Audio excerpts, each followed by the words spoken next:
I am Nia. I am 34 years old and a forensic accountant who makes a living finding hidden money. But the biggest financial fraud of my life was sleeping right next to me. I was sitting in a polished mahogany chair at the Fulton County Notary office, expecting to sign routine paperwork for an unexpected inheritance from my late Aunt Josephine. Instead, the notary pushed his glasses up his nose, looked at his computer screen, and delivered a sentence that stopped the air in my lungs. According to the system, you and Marcus have been divorced for 2 months. I stared at him in pure disbelief. The man I kissed goodbye this morning, the man who just texted me about our romantic anniversary dinner tonight, was legally no longer my husband. I stayed silent for exactly 5 seconds. Before I continue this story, let me know where you are watching from in the comments below. Hit like and subscribe if you have ever had to outsmart a narcissist who thought you were blind. I walked out of that notary office with my posture perfectly straight. But the moment the heavy glass doors closed behind me, my heart hammered against my ribs like a trapped bird. I practically ran to my car in the stifling Atlanta heat. The humidity wrapped around me, but I felt entirely cold inside.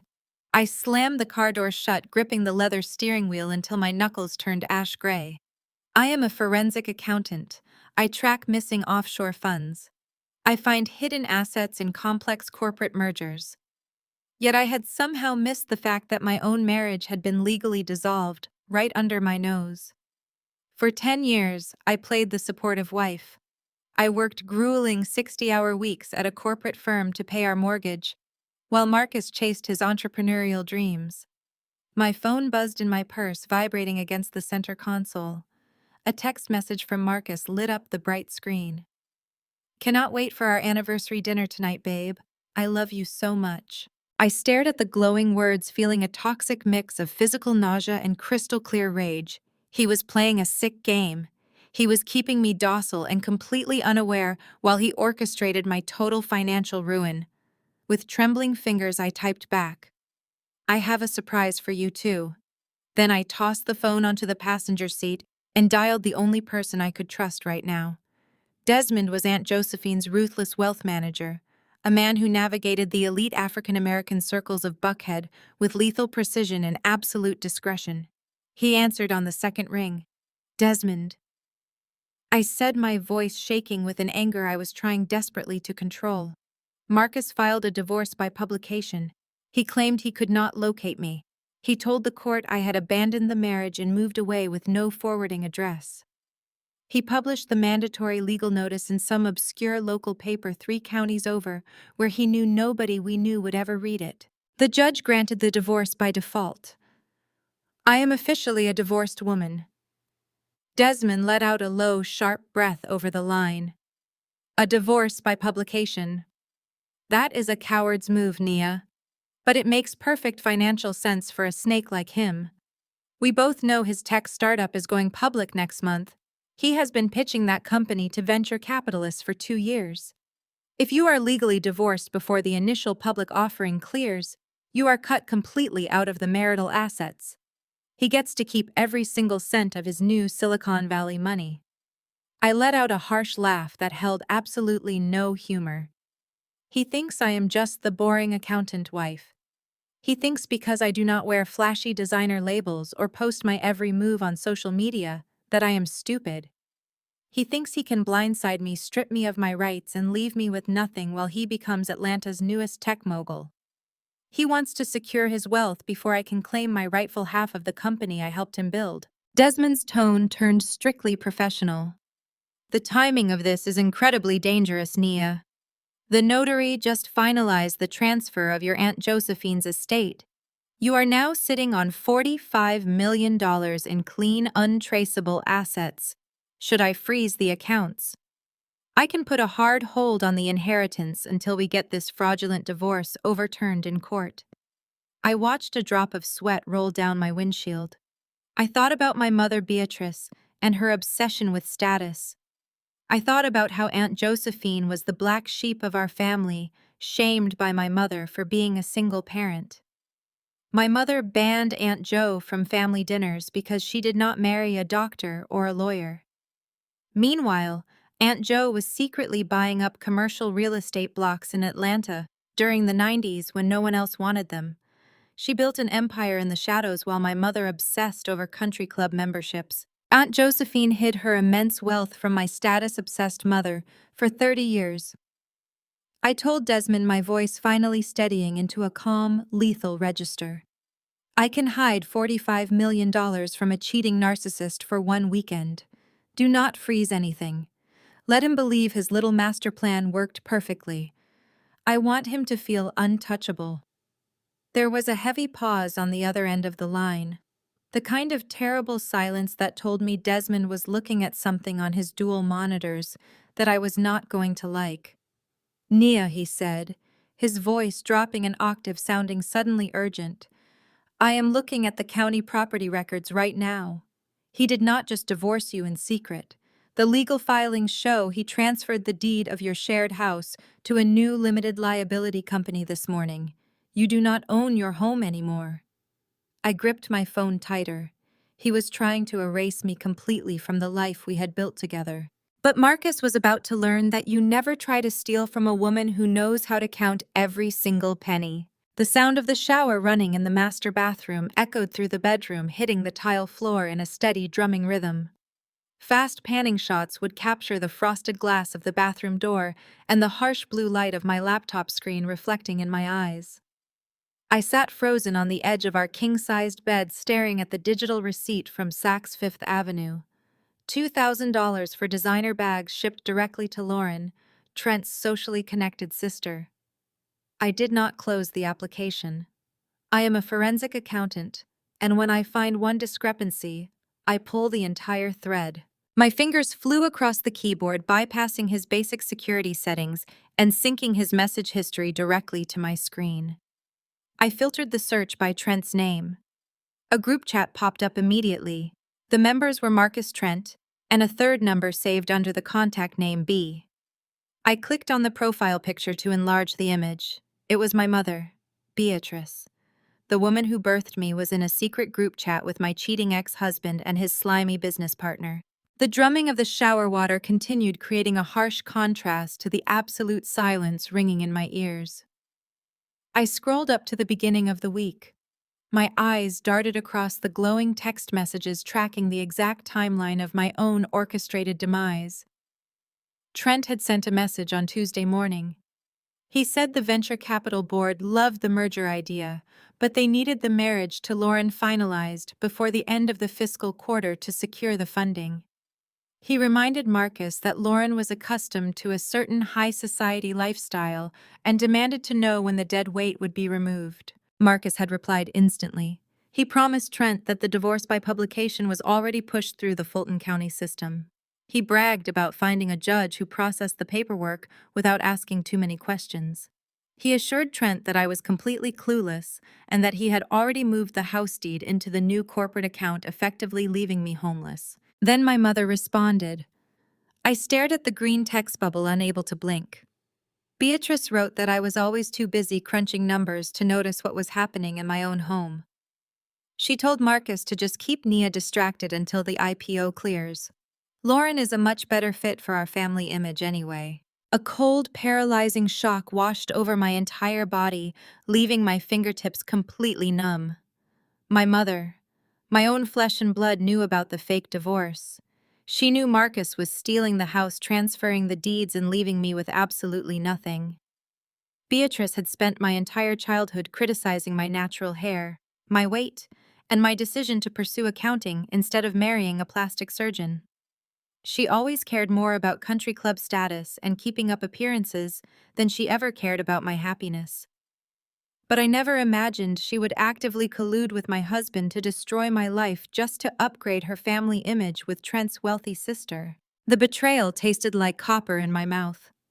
She was trading her own daughter for a front-row seat to a Silicon Valley initial public offering.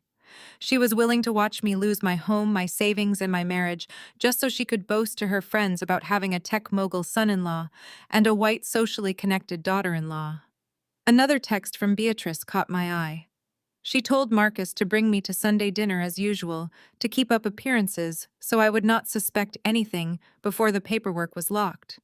She even joked that I would probably wear that same boring beige suit I always wore, making it easy for Lauren to shine by comparison. I felt a dangerous, lethal calm settle over my racing heart, pushing past the initial wave of crushing grief. They thought I was just a basic calculator. They thought I was a naive, obedient workaholic who would quietly disappear into poverty while they clinked champagne glasses at the country club. They thought they had backed me into a corner with zero financial resources. They had absolutely no idea I was sitting on $45 million of clean, untraceable cash from Aunt Josephine.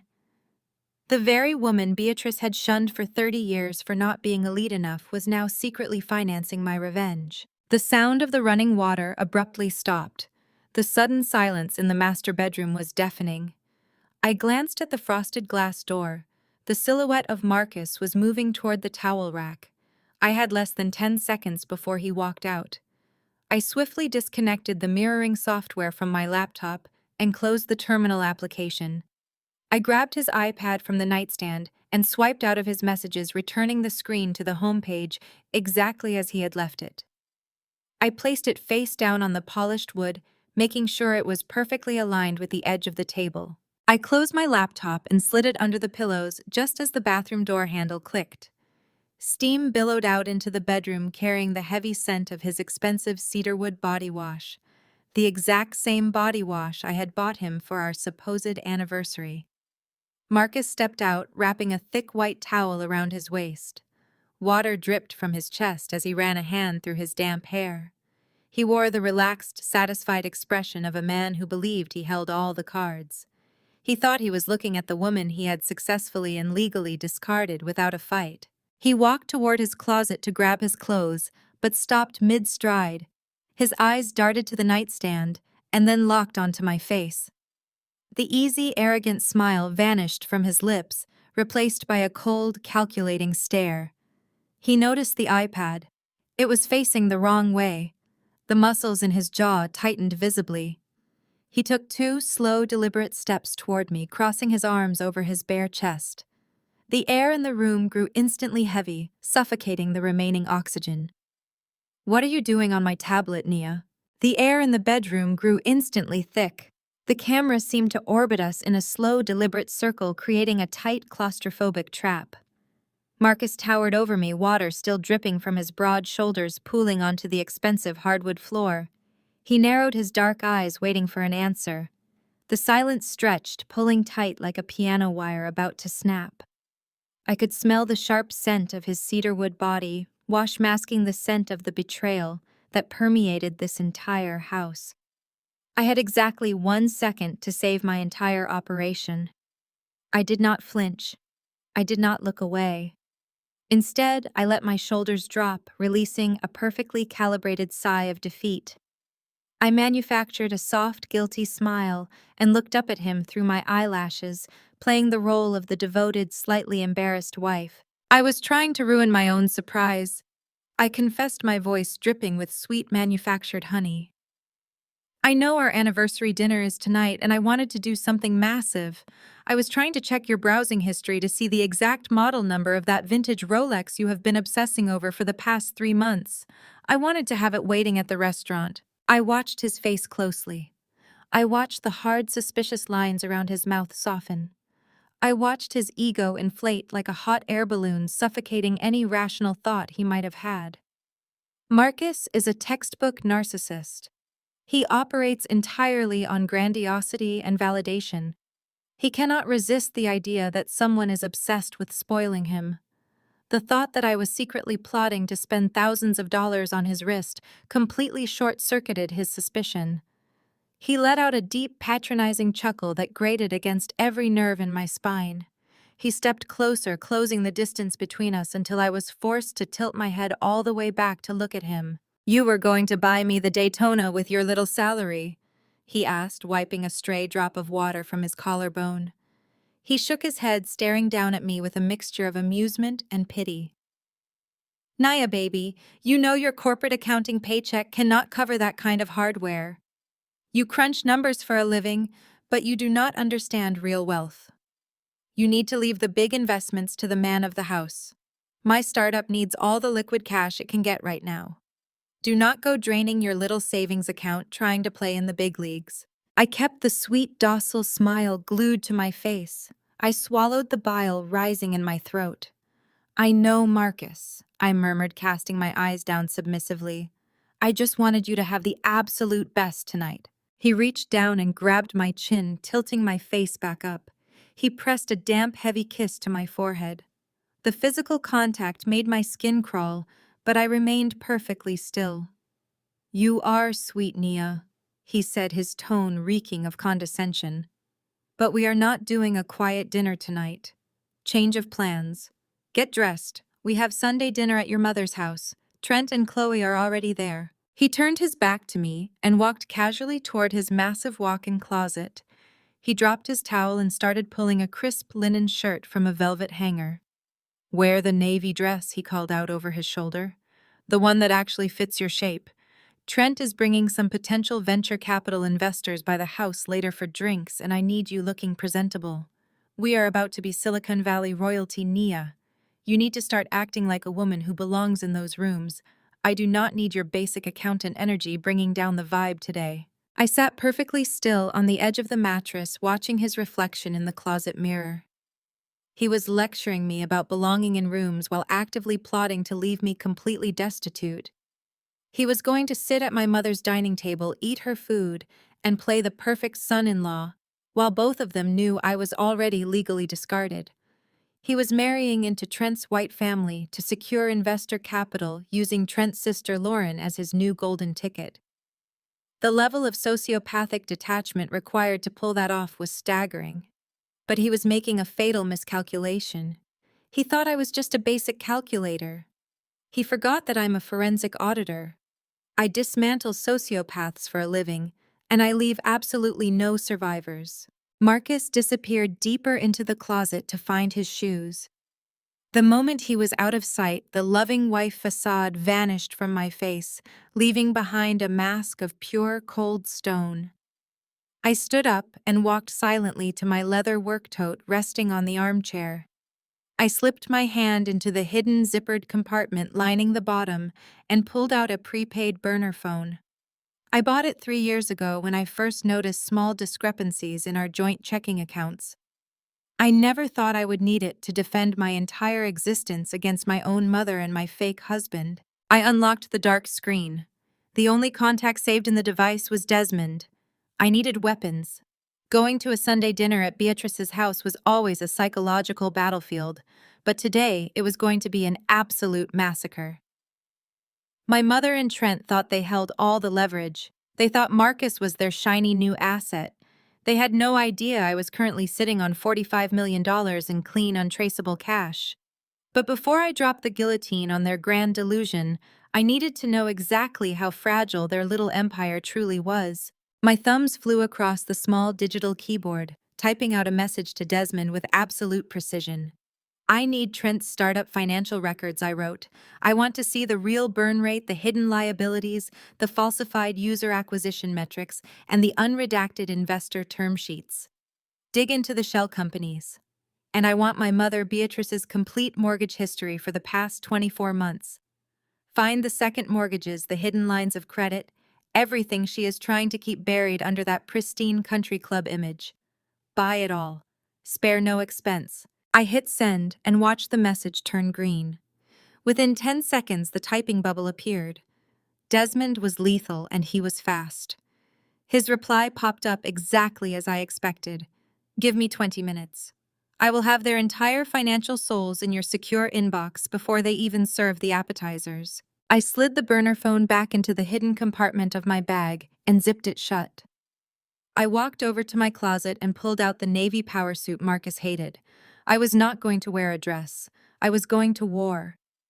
Marcus walked back into the bedroom, fastening his expensive watch. He looked at me in the mirror, adjusting his collar with a highly satisfied smirk. He was looking at a man who had successfully conquered his world. He was looking at a man who thought he had outsmarted the legal system. You ready to go play the supportive family woman, he asked, checking his teeth in the reflection. Always, I said, my voice perfectly level and devoid of any emotion. I am going to give them a Sunday dinner they will never forget. He chuckled, completely oblivious to the lethal promise vibrating in my words.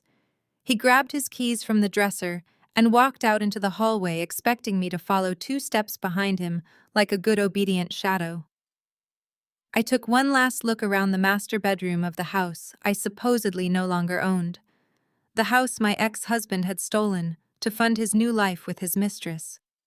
I did not feel panic. I did not feel sadness.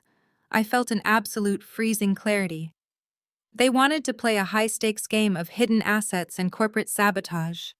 They had no idea they had just invited the Grim Reaper to dinner. The drive to my mother's estate in the affluent Cascade neighborhood was a masterclass in silent psychological warfare.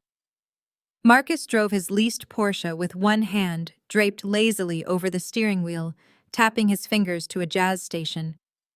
He played the part of the relaxed, successful entrepreneur to absolute perfection. I sat in the passenger seat wearing the tailored navy suit he had demanded, staring out the window at the sprawling manicured lawns rolling past us. Every time he glanced my way, I offered a placid, empty smile. He thought my silence was submission. He did not realize I was mentally cataloging the exact trajectory of his impending destruction. The front gates of Beatrice's brick mansion parted smoothly as we pulled into the circular driveway. The house was a monument to forced generational wealth. As we walked through the towering double doors, the heavy scent of roasted lamb and expensive floral arrangements hit me instantly. The foyer was a curated museum of my mother's social climbing. Jack and Jill of America plaques hung prominently next to framed photographs of Alpha Kappa Alpha charity galas. Everything in the house was designed to project an image of untouchable Black elite status. My mother cared more about how things looked from the street than the rotting foundation holding it all up. I followed the sound of clinking crystal and boisterous laughter into the formal dining room. The long mahogany table was already set with the good silver. Sitting at the head of the table was Beatrice, presiding over her kingdom in a silk emerald blouse. To her right sat my younger sister Chloe, the undisputed golden child of the family. Chloe was leaning against her husband Trent, a man whose family money had bought his way into my mother's good graces faster than any actual character trait ever could. The moment I stepped into the room, the laughter abruptly stopped. Beatrice set down her wineglass and scanned me from head to toe, her lips pursing into a tight line of immediate disapproval. "You look absolutely exhausted, Nia," my mother announced, her voice carrying across the quiet room. Her tone was wrapped in fake maternal concern, but it was a calculated strike designed to draw blood. "I do not understand why you insist on wearing these stiff corporate suits on a Sunday. It ages you terribly. Look at your sister. Chloe just got back from a week in Paris and look how she glows. You really should ask her for a skincare routine before the wrinkles set in permanently." Chloe offered a perfectly practiced sympathetic smile that did not reach her eyes. She reached up to adjust a massive diamond pendant resting against her collarbone. "Oh, Mom, leave her alone," Chloe crooned, dripping with condescension. "Nia works very hard at her little desk job. Not everyone has the luxury of a flexible schedule. We cannot all be flying to Europe on a Tuesday." I pulled out my chair and sat down, placing my leather bag securely at my feet. I smoothed the napkin over my lap, feeling the burner phone resting heavily against my ankle through the leather. 5 hours ago, this routine would have broken my spirit. For years, I had internalized their constant belittling, swallowing my pride just to keep the peace. But today, their insults felt like cheap plastic bouncing off bulletproof glass. I knew that Chloe's Paris trip was funded by credit cards dangerously close to their limit. I knew my mother's emerald blouse was bought to distract from the second mortgage she was desperately trying to hide. Marcus sat down next to me, placing a heavy, possessive hand on the back of my chair. He played his part seamlessly. "Now, Beatrice, do not be too hard on my wife," Marcus said, flashing a brilliant smile at the table. "She is just focused, but soon she will not have to worry about grinding at that accounting firm anymore." Trent leaned forward, resting his elbows on the polished mahogany table. Trent was a man who spoke with the unearned confidence of someone who had never been told no in his entire life. He's swirling his bourbon glass, looking at me with a mixture of pity and superiority. Marcus is right, Trent chimed in, launching a microaggression with the ease of breathing. Nia, if your little accounting gig is not paying the bills, or if the stress is just getting to be too much, I can easily create a position for you at our new headquarters. We always need someone reliable to answer the phones and manage the reception desk. You would be great at it. Marcus and I are about to be Silicon Valley royalty once this initial public offering clears.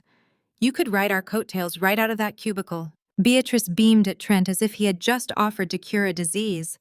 She clapped her hands together lightly. That is incredibly generous of you, Trent. You hear that, Nia? You should thank your brother-in-law. It is wonderful having such ambitious men leading this family. The room waited for my response. They expected the usual reaction. They expected me to look down at my plate, mumble a polite thank you, and shrink further into the shadows of their grand achievements. They expected the obedient scapegoat. I did not flinch. I slowly reached out and picked up my crystal glass of iced sweet tea. I felt the cold condensation against my palm. I took a slow, deliberate sip, letting the silence stretch until the air in the room grew noticeably tense. I lowered the glass and looked directly into Trent's pale blue eyes. That is a very generous offer, Trent, I said, my voice smooth and dangerously calm. But I'm just a little curious about the logistics. How exactly are you going to pay my salary to answer those phones when your startup burn rate just exceeded your remaining cash runway and your lead venture capital investor officially pulled out of the deal on Friday afternoon? The camera seemed to orbit us in a slow, deliberate circle, creating a tight, claustrophobic trap as the truth hung in the air between us. Whip pans capturing the shocked reactions of the family members would show a masterpiece of synchronized panic. Trent turned a violent shade of mottled red, his pale blue eyes widening in absolute terror. He looked like a man who had just stepped on a landmine and heard the click. He darted a frantic, panicked glance toward Marcus before snapping his attention back to me. How do you know that? Trent stammered, his voice losing all its previous unearned swagger. He gripped the edge of the mahogany table, his knuckles turning white. That is confidential corporate information. You have no idea what you are talking about. Marcus immediately went into damage control mode, trying to play the protective alpha male to salvage the situation in front of my mother. He stood up slightly, towering over my chair, and reached out to grab my upper arm. His grip was tight, a silent physical threat, masked as husbandly concern. Nia, baby, you are embarrassing yourself, Marcus said, his voice dropping an octave into that smooth, patronizing register he used whenever he wanted to shut me up. You have had too much to drink, and you are misinterpreting things you do not understand. Let us go upstairs and calm down before you ruin your mother's dinner. I did not break eye contact with Trent. I simply ripped my arm out of Marcus's grasp with a violent, forceful jerk that sent his hand flying back. I shook him off with absolute disgust. Do not ever put your hands on me again, I said, the words slicing through the dining room like shards of ice. I stood up slowly, pushing my chair back. The legs scraped loudly against the hardwood floor, amplifying the deathly silence that had fallen over the room. I am not misinterpreting anything, Marcus. I am doing exactly what I do best. I am pulling the thread. I turned my body to face the two men, fully leaving my mother and sister in my peripheral vision. I dropped my first bomb, watching the shockwaves ripple across their faces. I know about the Friday withdrawal because you two idiots falsified your user acquisition numbers. You ran cheap bot farms out of Eastern Europe to inflate your daily active user metrics by 400%. You thought you could package that garbage data into a glossy pitch deck and hand it over to a top-tier venture capital firm without them running a forensic audit. You thought the board would just hand you $50 million based on your charisma and Trent's family name? But auditors do what I do for a living. They looked under the hood and they found an empty engine. Your startup is a hollow shell built on wire fraud and corporate deceit. I shifted my gaze to the head of the table, locking eyes with the woman who had spent my entire life making me feel invisible. And Mother, I said, my voice dropping to a lethal whisper. You know it too, do you not? You knew their company was hemorrhaging cash and facing an imminent collapse. Beatrice stood up abruptly. her chair tipping backward and hitting the vintage credenza. She slammed her perfectly manicured hand flat against the mahogany dining table, making the crystal wine glasses rattle and the heavy silverware clatter against the fine china. "Shut your mouth, Nia," she screamed, her voice shrill and echoing with decades of unchecked authority. "You have absolutely no right to speak to your husband or Trent this way. Marcus and Trent are pioneers. They are building a legacy. Just because you lack the ambition to be anything more than a glorified calculator does not mean you can sit at my table and ruin their success." My mother was hyperventilating, her emerald silk blouse heaving with each furious breath. She pointed a trembling finger directly at my face, projecting her own profound insecurities onto me. "You have always been like this, always playing it safe, always hiding behind your little spreadsheets and your boring beige suits, while your sister and your husband actually take risks to elevate this family's image. You do not understand what it takes to operate at this level of society. Visionaries hit roadblocks. They experience temporary cash flow issues. It is part of the entrepreneurial journey. You are just jealous because Marcus is about to outgrow you." Chloe nodded vigorously beside her, taking a large gulp of her white wine. "Mom is right, Nia. You are being completely hysterical. Marcus is just trying to secure his future. You should be supporting him instead of throwing a tantrum over some complicated tech metrics you clearly do not understand." I let them finish. I let them empty their clips of insults and microaggressions. I stood there absorbing the sheer magnitude of their delusion. They were so blinded by their obsession with status and wealth that they were actively defending a man who had forged divorce papers to leave me homeless. They thought they were protecting their golden goose. They had no idea the goose was already slaughtered. I reached down into my leather work tote resting by my feet. I bypassed the hidden compartment holding the burner phone and slid my hand into the main file section. Desmond had sent the digital files, but he had also dispatched a courier to my office with the physical copies just an hour before I arrived. I pulled out a thick stapled legal document printed on a heavy watermarked paper. I tossed it onto the center of the dining table.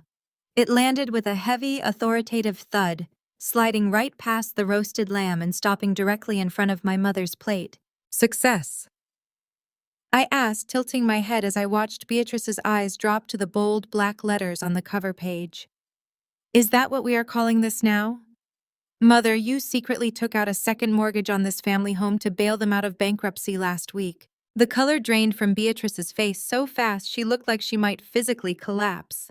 Her mouth opened but no sound came out. Chloe leaned forward, peering at the document, her brow furrowed in confusion before the reality of the words processed in her brain. I did not stop. I pressed my hands against the table and leaned in, delivering the fatal financial blow. "You leveraged everything. You took out a high-yield predatory loan against the only fully paid asset this family has left just to cover Marcus's payroll and keep the servers running for another 30 days. You signed away your equity at an exorbitant interest rate because no legitimate bank would touch their fraudulent business model.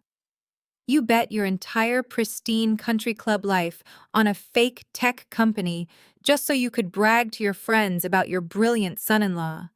You did not just finance a temporary roadblock, Mother. You financed a federal crime and you used the roof over your own head as collateral." Trent looked like he was going to vomit. He grabbed his napkin and wiped a thick sheen of sweat from his forehead.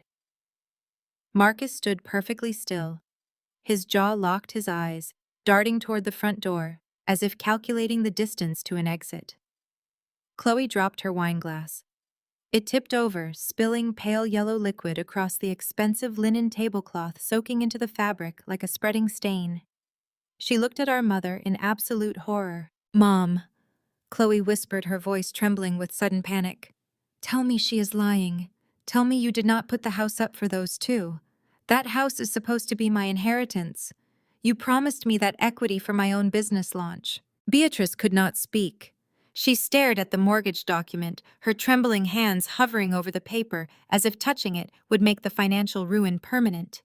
Her chest heaved, but the arrogant, commanding presence she had wielded for 30 years was completely shattered. She looked small, old, and utterly terrified. You sold me out for a seat at a table that does not even exist, I said, staring down at the woman who was supposed to protect me. You helped Marcus file a fake divorce by publication. You helped him transfer the deed to my home into a shell company. You colluded with my husband to leave me with absolutely nothing because you thought Lauren was a better fit for your elite social image. But you miscalculated. You bet on a sinking ship, and now you are going down with it. You are not going to be Silicon Valley royalty, Beatrice. You are going to be bankrupt. And the best part is you did it entirely to yourself. Chloe let out a piercing shriek that shattered the remaining crystal silence in the dining room. She slammed her palms flat onto the polished mahogany table, sending her silver fork clattering onto the floor. The golden child facade evaporated instantly, leaving behind a terrified woman desperately clinging to an illusion. She turned her furious gaze toward her husband, demanding that he defend his honor. She begged Trent to call me a liar. She pleaded with him to assure her that their upcoming trips to Paris, their designer wardrobes, and their elite social standing were entirely secure. Trent did not say a single word. He remained frozen in his chair, staring down at the amber liquid swirling in his bourbon glass. His absolute silence was a deafening confession. He could not look his wife in the eye, and he certainly could not look at me. The reality of their massive financial fraud had paralyzed him completely. Seeing her husband refuse to defend himself sent Chloe into a downward spiral of pure hysteria. She whipped her head back toward me, her face contorted with a mixture of profound panic and vicious rage. She screamed that I was hacking their private files. She accused me of being a bitter, miserable woman who spent her pathetic life trying to destroy everyone else's happiness just because I was stuck in a dead-end corporate job. She yelled that Trent was a certified visionary and that temporary cash flow issues were just part of building a tech empire. She was aggressively regurgitating the exact same delusional talking points our mother had fed her for years. Marcus realized his entire Silicon Valley fantasy was currently burning to the ground right in front of his eyes. He knew that if Beatrice went bankrupt, his free ride vanished along with her. He needed to silence me and regain control of the room immediately. He abandoned his fake easygoing posture and lunged around the heavy dining chair. He closed the physical distance between us, stepping into my personal space to use his sheer size as a weapon of intimidation. He reached out and clamped his large hand violently around my upper arm. His grip was not a gesture of husbandly concern. It was a brutal, punishing vice grip meant to inflict immediate physical pain and enforce absolute submission. His fingers dug deeply into my skin through the thick fabric of my navy suit. He plastered a look of deep, sorrowful concern onto his face, performing exclusively for the benefit of my mother and sister. "You are having a severe mental breakdown, Nia," he declared, his voice booming with manufactured authority. "You have been working far too many hours at that accounting firm, and the stress is making you hallucinate crazy financial conspiracy theories. We are leaving this house right now before you embarrass yourself and this family any further." He attempted to physically pull me away from the table, but I planted my feet firmly into the expensive Persian rug. A surge of absolute lethal power radiated through my veins. For 10 years, I had actively shrunk my own personality to make this mediocre man feel large. I had dimmed my own professional light so his fragile narcissistic ego could shine brightly in the center of the room. But standing there in my mother's extravagant dining room, surrounded by their toxic lies, I felt 10 feet tall. I looked down at him with a gaze so incredibly cold it could have frozen the sweat forming on his brow. I jerked my body backward, ripping my arm away from his aggressive grasp with a sudden violent force that threw him completely off balance. He stumbled back a half step, genuine shock registering in his dark, predatory eyes. I smoothed the wrinkled fabric of my sleeve with deliberate, agonizing slowness. I held his gaze, refusing to blink, refusing to back down, refusing to play the victim he so desperately needed me to be. "Do not ever touch me, Marcus," I said, my voice dropping to a quiet, lethal register that commanded the entire room. "Or should I say Mr. Ex-husband?" All the oxygen was instantly sucked out of the dining room. Marcus froze perfectly still, as if he had just been struck by lightning. The remaining color drained completely from his face, leaving his skin an ashy, terrifying shade of gray. His mouth opened slightly, but his silver tongue completely failed to produce a single syllable. He realized in that split second that I knew absolutely everything. I knew about the secret legal filings he submitted. I knew about the corrupt Fulton County judge he used to push the paperwork through. I knew about the house deed transfer. I knew about Lauren. His entire sociopathic master plan to strip me of my marital assets and leave me destitute on the street had just detonated right in his face. He looked at me not as his docile, easily manipulated accountant wife, but as the apex predator who had just locked the cage doors from the inside. But before the sheer magnitude of my divorce revelation could fully settle over the table, Beatrice snapped completely. My mother could not process the simultaneous destruction of her son-in-law's fake tech empire, her own secret impending financial ruin, and the shocking legal dissolution of my marriage. Her meticulously curated elite reality was actively fracturing into a million unfixable pieces. Her default defense mechanism when losing control was to physically and verbally attack her designated family scapegoat. She lunged around this corner of the table. Her emerald silk blouse flashed in my peripheral vision just a second before the impact. Her open palm connected with the side of my face with a sharp, echoing crack that rang through the silent house. The burning sting radiated across my cheekbone, hot and sudden. My head snapped to the side from the sheer physical force of the blow. The room remained entirely frozen. No one breathed. No one moved. I slowly turned my face back to look directly at my mother. I did not raise my hand to soothe my stinging cheek. I did not shed a single tear of pain or betrayal. I just smiled. It was a terrifying, hollow smile that conveyed absolute emotional detachment. I felt completely and utterly liberated. The physical strike severed the very last invisible string of loyalty I possessed for this family. Beatrice was shaking with uncontrollable rage, her chest heaving as she pointed a trembling, manicured finger toward the heavy oak front doors. "You are a liar and a jealous spinster," she screamed, her voice cracking with pure, unhinged hysteria. "You made all of this up because you cannot stand to see anyone else in this family happy and successful. Get out of my house right now." I calmly bent down and picked up my leather work tote from the floor. I did not say another word. I did not need to. I left the devastating mortgage document sitting right next to her plate, serving as a permanent ticking time bomb. I turned my back on all of them and walked out the front doors into the stifling, humid Atlanta evening. The heavy wooden doors slammed shut behind me, but the sound only made my smile widen. They had violently kicked me out of the mansion, believing they had successfully defended their fake empire. They had absolutely no idea they had just expedited their own ruin. I slid into the driver's seat of my car and locked the doors. I reached into the hidden compartment of my bag and pulled out the prepaid burner phone. I opened my messages and typed a quick direct order to Desmond.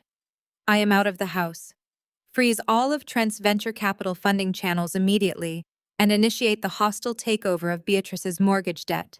Burn it all to the ground." The camera dollies out, slowly pulling back to capture the cavernous space of the dining room.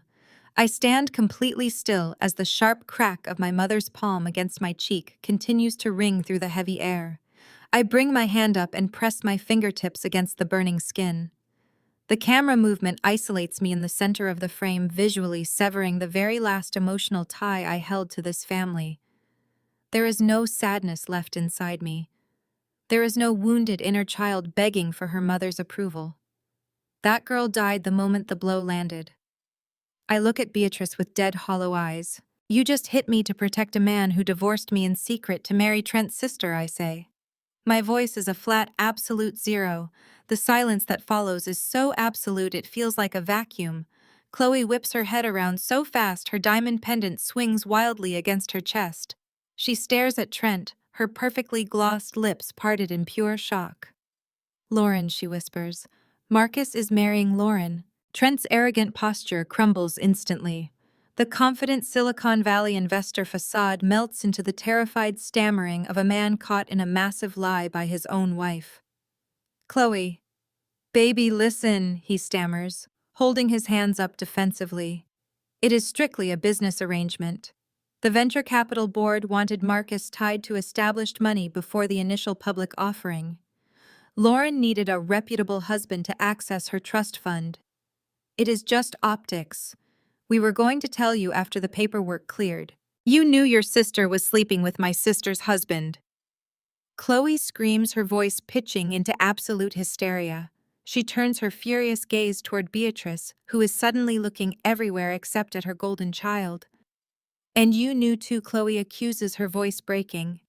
You knew Marcus was leaving Nia for Lauren, and you sat here drinking wine with him. Beatrice straightens her spine, attempting to reclaim her matriarchal dominance, but her hands are visibly shaking. It is about the family image, Chloe, my mother snaps, reverting to her only defense mechanism. Nia was never going to fit into their new social circles. She is an accountant. Lauren comes with legacy wealth and board connections.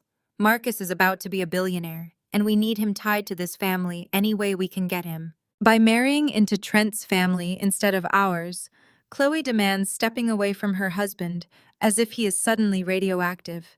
He is divorcing your daughter to marry a white heiress, and you are defending him. Marcus realizes his carefully orchestrated master plan is imploding spectacularly. He is losing the room, and he is losing his leverage. The suave tech founder persona vanishes completely, leaving behind the desperate cornered narcissist I always knew was hiding underneath. He steps around the dining table, shoving his chair out of the way. He reaches out and grabs my arm aggressively, his fingers digging into my bicep. You are having a severe mental breakdown. Nia, Marcus growls, his face inches from mine. You are making up insane delusions because you cannot handle the stress of your pathetic little job. We are leaving right now. I look down at his hand gripping my sleeve. I feel a dangerous surge of adrenaline flood my system. I rip my arm away with a violent sudden force that makes him stumble backward. Do not ever touch me, Marcus, I warn, my tone dripping with pure lethal intent. Or should I say, Mr. Ex-husband. His dark eyes widen as he finally realizes I am not guessing. I am not throwing out wild accusations based on paranoia. I have the facts. I have the receipts. I know exactly what he did in that Fulton County courthouse. He thought he had outsmarted the system by filing a divorce by publication claiming I abandoned him. He thought his secret was bulletproof. Fine, Marcus snarls, stepping back and pulling his phone from his tailored slacks. He taps the screen furiously, his thumb hitting the glass with aggressive force. You want to drop the act and play hardball? Let us play hardball. I did not want to do this in front of your family, but you brought this on yourself. He turns the phone around and shoves the bright screen right into my face. It is a digital copy of a legal document bearing the official seal of Fulton County. I filed an emergency court order this morning, Marcus says, his voice thick with malicious triumph. Since we are legally divorced, and you conveniently missed the window to contest the asset division, the judge granted my motion. I transferred the deed of our marital home into my new corporate limited liability company last week. I own the house, Nia. I own the cars. I own the joint bank accounts. The court order gives you exactly 24 hours to vacate my property. He lowers the phone, a cruel, satisfied smirk spreading across his face. He looks at me, waiting for the devastation. He wants to see me cry. He wants me to drop to my knees and beg him for mercy in front of my mother and my sister. He wants to watch the boring accountant wife shatter into a million pieces. You have absolutely nothing, Nia, he sneers, stepping closer to deliver the final killing blow. You are homeless. You are broke. You are entirely erased from my life. Pack your cheap suits and get out of my house by tomorrow morning, or I will have the sheriff physically throw you out onto the street. The dining room is dead quiet. Beatrice looks relieved that Marcus has regained control. Chloe is still crying silently, staring at Trent in horror. Trent is sweating profusely, gripping his bourbon glass like a lifeline. They are all looking at me, waiting for the inevitable collapse. They expect me to run out of the front doors in tears. I look at the digital eviction notice on his phone. I look at Marcus's triumphant face. I feel the burner phone resting heavily in my bag, containing the access codes to $45 million in clean, untraceable assets from Aunt Josephine. I think about Desmond, the lethal wealth manager currently executing the hostile takeover of my mother's mortgage debt.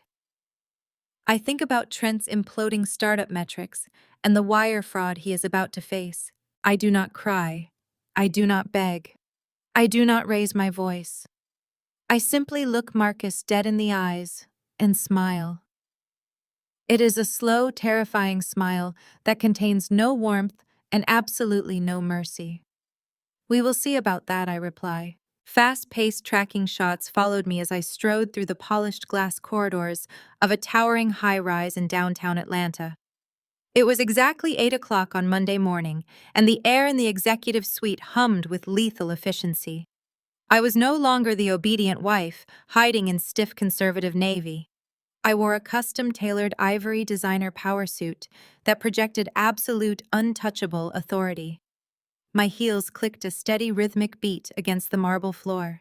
Flanking me on my right was Desmond, looking impeccably sharp in a charcoal suit holding a silver tablet. Flanking me on my left and trailing closely behind were 4 high-powered litigation attorneys from one of the most feared corporate law firms on the Eastern Seaboard. Aunt Josephine's $45 million trust had not just bought me financial freedom, it had bought me an army. We swept into a massive corner conference room that offered a panoramic view of the city skyline. I took my seat at the head of the long obsidian table. My legal team immediately opened their laptops, initiating the coordinated strike we had spent the entire weekend preparing. Marcus's pathetic attempt to evict me from my own home had already been neutralized. Desmond's attorneys had filed a counter-injunction at dawn, freezing the fraudulent transfer of the house deed and slapping a massive lien on Marcus's newly formed shell company. He thought he was playing chess, but he was playing checkers on a board I completely owned. Status report, I asked, my voice echoing with calm precision in the quiet room. Desmond tapped the screen of his tablet, and the massive digital monitor mounted on the far wall flared to life. We have a live feed from the conference room at First National Bank, Desmond stated smoothly. As the majority shareholder of the private equity firm that just acquired their debt, we are legally entitled to audit this morning's financial review. I leaned back in my leather chair, crossing my legs, as the high-definition video feed buffered and stabilized. The hidden camera in the bank's ceiling provided a crystal-clear view of Marcus and Trent sitting at a heavy mahogany table. They looked like 2 men walking to the gallows who still genuinely believed they were going to a parade. Trent was bouncing his knee up and down with frantic, nervous energy, sweating through his expensive tailored shirt. Marcus sat next to him, attempting to project his usual arrogant alpha male confidence, but his rigid posture betrayed his absolute desperation. They were completely unaware that the woman they had spent years belittling was currently watching them from a penthouse suite, holding the detonator to their entire lives. They are trying to secure a $3 million bridge loan to cover their burn rate, Desmond explained, passing me a steaming cup of black coffee. Their servers are going to be shut down by midnight if they do not wire the hosting fees, and their payroll bounced on Friday. They are banking on Trent's family name to force the loan officer into approving the funds, without a deep dive into their analytics. I took a slow sip of the bitter coffee, feeling a profound sense of satisfaction. "Let us watch them perform," I murmured. The audio feed crackled as the heavy door to the bank's conference room opened. A senior loan officer walked in carrying a single thin manila folder. He did not smile. He did not offer his hand. He sat directly across from Marcus and Trent, placing the folder on the table. Trent immediately launched into his pitch, his voice reeking of unearned privilege and desperate entitlement. "Look, we appreciate you taking the time this morning," Trent said, flashing a nervous smile. "We just need a standard short-term bridge loan to get us through to our Series B funding round. You know my family does 8 figures in business with this branch. Our user acquisition numbers are through the roof. We are literally weeks away from a major valuation." Marcus chimed in, utilizing his smooth, practiced baritone. "This is just a temporary cash flow hiccup. We are revolutionizing the social commerce space. We just need a minor capital injection to bridge the gap until our venture capital partners finalize the paperwork. In my conference room, 50 floors away, my attorneys chuckled quietly at the sheer audacity of the lie. We already knew the venture capital firm had completely pulled out of the deal on Friday after their forensic auditors discovered the massive bot farm fraud. Marcus and Trent were lying to a federal bank officer to secure funds for a company that was legally insolvent. The bank officer did not open the manila folder. He simply folded his hands together and looked at Marcus with cold professional detachment. He let the silence stretch for a long, agonizing moment, allowing the panic to fully settle over the two desperate men. "Gentlemen, your application for a bridge loan is denied?" The banker stated, his voice devoid of any sympathy. "Furthermore, I am instructed to inform you that your existing corporate accounts with this institution have been frozen effective immediately." Trent's jaw dropped, his face turning a sickening shade of pale green. "Frozen?" Trent stammered, gripping the edge of the table.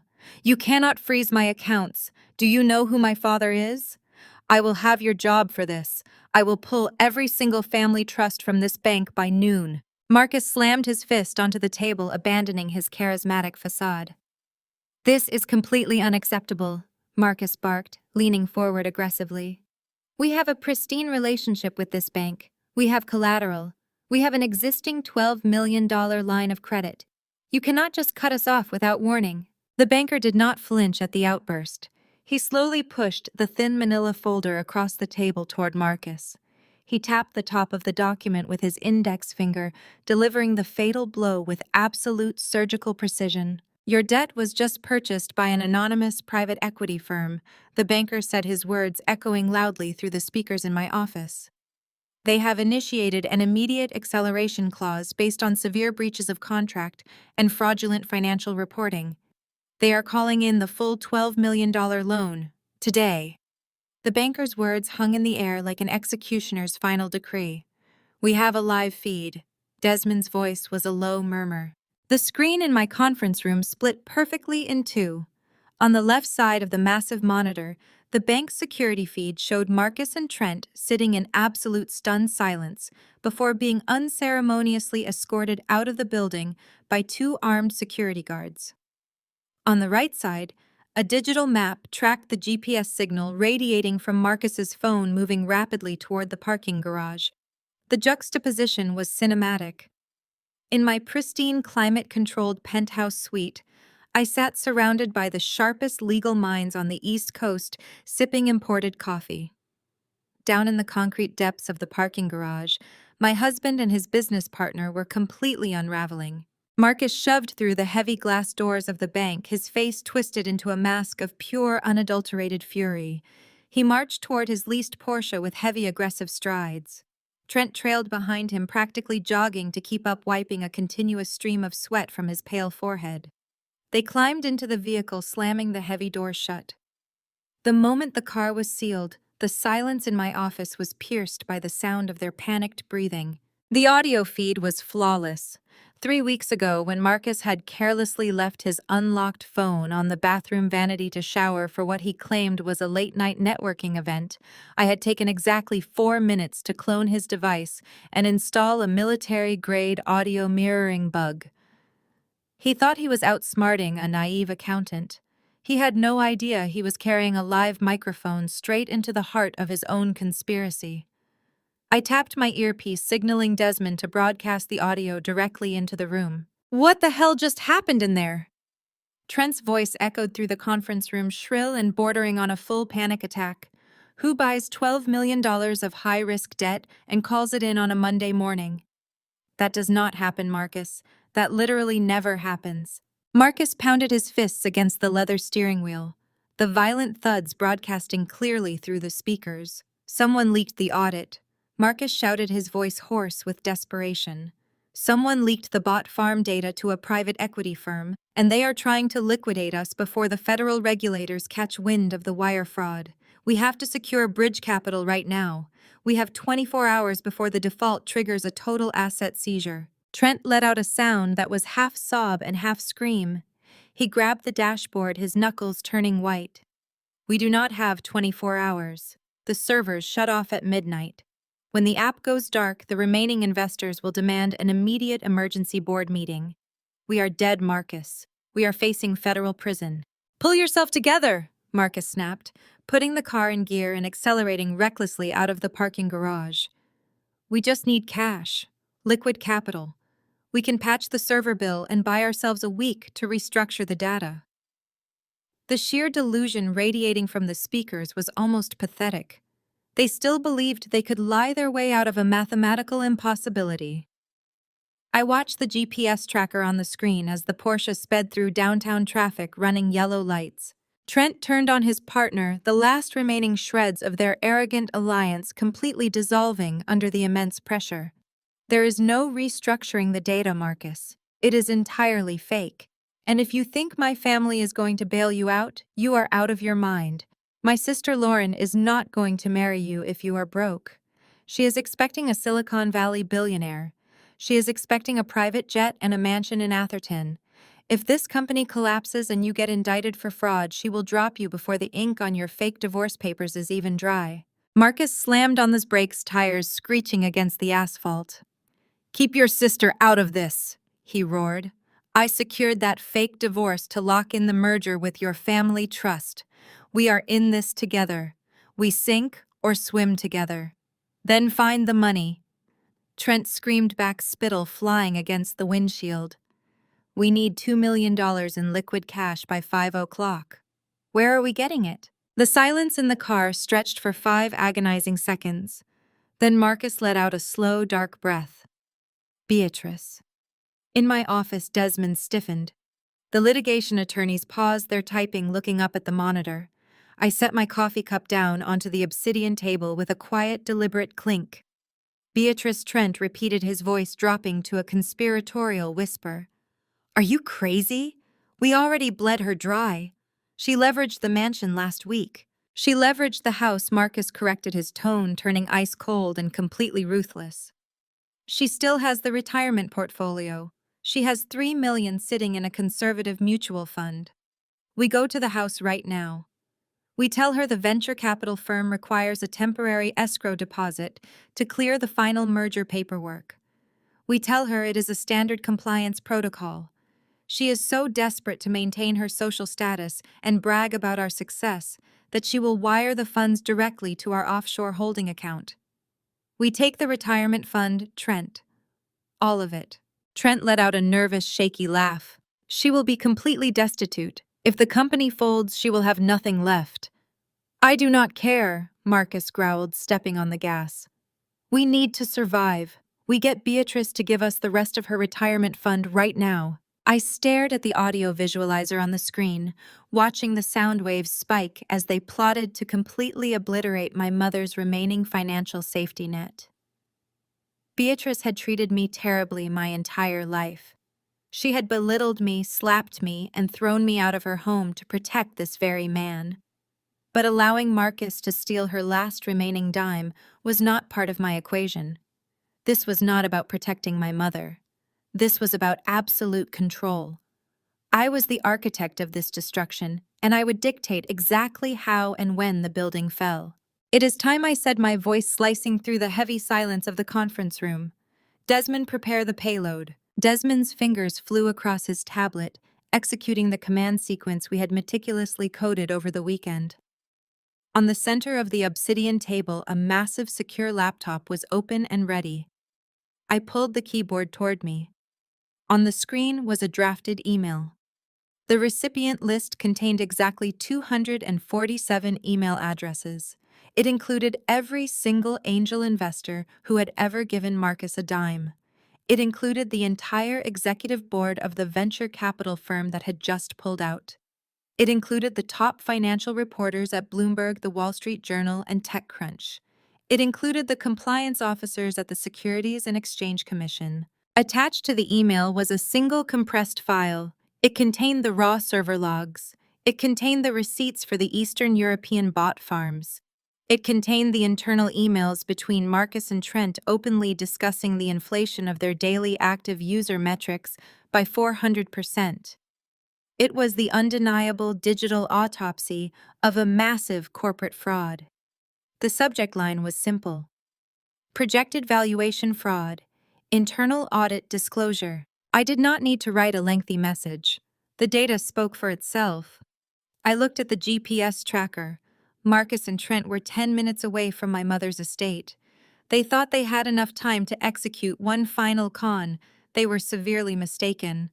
I pressed the enter key. The email vanished from the outbox, instantly deploying across the global financial network. I leaned back and watched the secondary monitor tracking the live analytics of their startup company. Within exactly 30 seconds, the first news alert popped up on a Bloomberg terminal feed. Within 45 seconds, the venture capital firm released an automated emergency statement, distancing themselves completely from Marcus's company. At exactly the 60-second mark, the estimated corporate valuation tracker on their internal investor dashboard plummeted from $50 million down to absolute zero. The screen flashed bright red. Their entire empire had just been vaporized in a single minute. Fast-paced tracking shots cut through the pristine glass corridors of a sleek corporate office high above the Atlanta skyline. It is Monday morning and the atmosphere is electric sharp and completely under my control. I am no longer the subdued accountant wearing off-the-rack blazers to appease a fragile husband. I stride forward in a razor-sharp designer power suit, the dark, midnight blue fabric tailored to absolute perfection. My heels click rhythmically against the polished marble floors, acting as a metronome of impending destruction.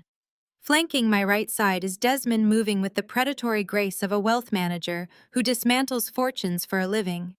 Flanking my left is a phalanx of high-powered corporate attorneys carrying leather briefcases filled with financial ruin. Every detail of this morning had been meticulously orchestrated.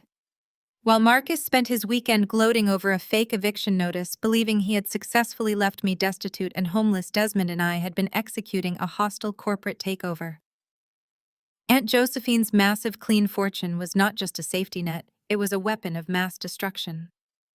We had spent the last 48 hours aggressively buying up the startup's toxic debt through a labyrinth of private equity shell companies and proxy firms.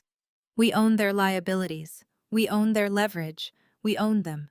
Now all that remained was to watch the spectacular implosion. We enter a cavernous boardroom equipped with state-of-the-art digital monitors and sweeping panoramic views of the city.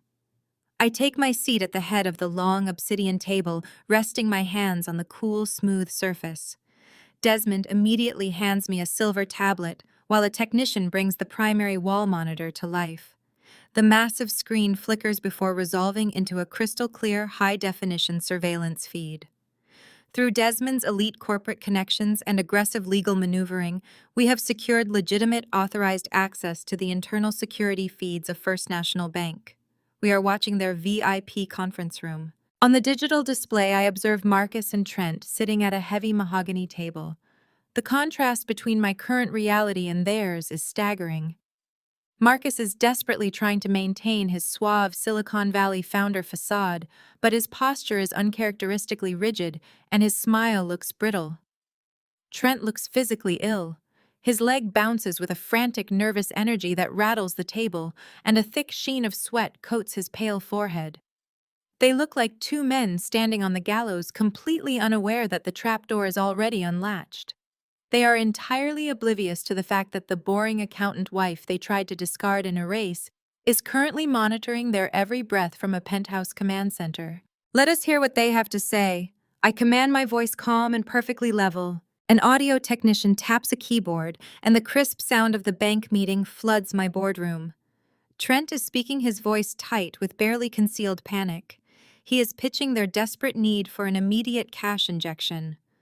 "We just need a standard bridge loan to get us through the month," Trent says, leaning forward aggressively. "You know my family name. You know the assets my parents hold with this institution. Our user acquisition numbers are scaling exponentially, and we are literally weeks away from a massive Series B funding round. We just have a minor temporary cash flow hiccup due to delayed international wire transfers." Marcus chimes in, utilizing his deep, practiced baritone to project an aura of artificial confidence. He adjusts his tailored cuffs and flashes his signature charismatic grin. "Exactly," Marcus adds smoothly. "We are revolutionizing the social commerce space. The algorithms are outperforming our wildest projections. A $3 million bridge loan is a microscopic drop in the bucket compared to the valuation we are about to achieve. We just need to bridge the gap until our venture capital partners finalize the closing paperwork. In my boardroom 50 stories above them, my lead attorney lets out a dark, cynical chuckle. We all know the absolute truth. There is no venture capital funding coming. The investors pulled out over the weekend after forensic auditors discovered the massive bot farm fraud Marcus and Trent had been running to artificially inflate their daily active user metrics. Their startup is a complete house of cards currently catching fire, and they are lying to a federal bank officer to secure funds for a company that is legally insolvent. They need the $3 million to pay their offshore server hosts by midnight, or the entire app goes dark and the wire fraud becomes public knowledge. The senior loan officer, a severe-looking man with graying hair and absolutely no patience for tech bro theatrics, sits across from them. He does not open the thin manila folder resting on the table in front of him. He does not smile or offer a handshake. He simply lets their desperate pitch hang in the dead silent air of the room. The silence stretches out, becoming incredibly heavy and suffocating. I watch on the monitor as Marcus's confident smirk finally begins to crack at the edges. His eyes dart around the room, searching for an angle, a piece of leverage, a way to manipulate the situation. But there is nothing to manipulate here. Only cold, hard facts. Gentlemen, your application for a $3 million bridge loan is denied. The banker states, his voice completely devoid of any emotion or sympathy. Trent's jaw drops, his face turning a sickly shade of gray. Denied, Trent stammers, his voice pitching upward. You cannot deny this application. Do you know who my father is? I will have your job for this. I will call the branch president right now and pull every single family trust account from this bank by noon. You are making a catastrophic mistake. Marcus abandons his charismatic persona entirely. He slams his hand flat against the mahogany table, his face twisting into a mask of pure, desperate rage. This is entirely unacceptable. Marcus barks, leaning over the table. We have a pristine relationship with this institution. We have proven collateral. We have an active $12 million line of credit that is currently in good standing. You cannot just cut off our capital access without a formal review process. We demand to speak to your superiors immediately. The banker does not flinch at the aggressive outburst. He remains perfectly still, projecting the quiet, absolute authority of a man executing a flawless corporate execution. He slowly slides the thin manila folder across the table toward Marcus. He taps the top of the document with his index finger, delivering the fatal blow with absolute surgical precision. Your debt was just purchased by an anonymous private equity firm. The banker tells them, his voice echoing clearly through the speakers in my office. They are calling in the full $12 million loan. Today. The camera pushes in slowly on a sleek metallic Bluetooth speaker sitting perfectly centered on the edge of my mahogany desk. A soft blue light pulses on its smooth surface. The penthouse office is dead quiet, except for the erratic, ragged sound of Chloe breathing heavily. She stands before me, her face flushed with toxic, arrogant triumph, waiting for me to react to her cruel insult about Marcus finding a white woman who knows how to treat him. She has absolutely no idea what is about to hit her. I do not say a word. I simply let the audio file begin to play. A brief burst of static crackles through the high-definition speaker, followed by the unmistakable sound of a door clicking shut. Then Trent's voice fills the cavernous space of my office. It is not the smooth, placating tone he uses at our family dinners, or the exaggerated charm he puts on for his wealthy friends at the country club. His voice is flat, calculating, and dripping with absolute venom. The recording was captured entirely by the spyware I had embedded deep within the operating system of Marcus's phone weeks ago. Marcus had foolishly left his device sitting on his office desk while he went to the restroom, leaving the microphone hot and recording every sound in the room. He did not realize Trent had stepped in to take a private phone call with his sister Lauren. Listen to me carefully, Trent says through the speaker, his voice echoing off the glass walls of my office. You just need to keep Marcus distracted for another 72 hours. Keep him thinking he is the smartest guy in the room. Lauren's voice responds through the phone line, sounding equally cold and dismissive. He is an arrogant idiot, Trent. He actually believes I am marrying him for his tech portfolio. The guy is practically begging for my approval. It is honestly embarrassing. Just play the part, Lauren Trent snaps back impatiently. Once Marcus marries you, we merge the company's bankrupt Marcus and take all of Beatrice's equity. These people are so desperate for validation, it is pathetic. They would sell their own souls just to pretend they belong in our tax bracket. Do not worry about Chloe either. She is too busy flashing my credit cards to notice I am draining her accounts. By Friday, we dump Marcus, we dump the family, and we walk away with everything. The audio file clicks to a stop. The pulsing blue light on the speaker fades to black. The silence that slams into my office is heavier than concrete. I sit perfectly still in my leather chair, my hands folded neatly on my desk. I watch my sister closely. The golden child is breaking right in front of my eyes. Chloe is frozen. Her perfectly glossed lips are slightly parted. Her eyes are wide and staring blankly at the speaker, as if it were a venomous snake that had just bitten her. The vicious, arrogant sneer she wore seconds ago has completely melted away, leaving behind a mask of sheer, unadulterated horror. The blood drains from her face so fast, her skin takes on a sickly, chalky pallor. That is not real, Chloe whispers, her voice trembling violently. Her hands start to shake. That is a deep fake. You are lying. You made that to hurt me. I slide a thick, heavily bound financial dossier across my desk. It stops right at the edge, inches from her shaking hands. Those are the wire transfer confirmations. I state, my voice dropping to a glacial absolute zero.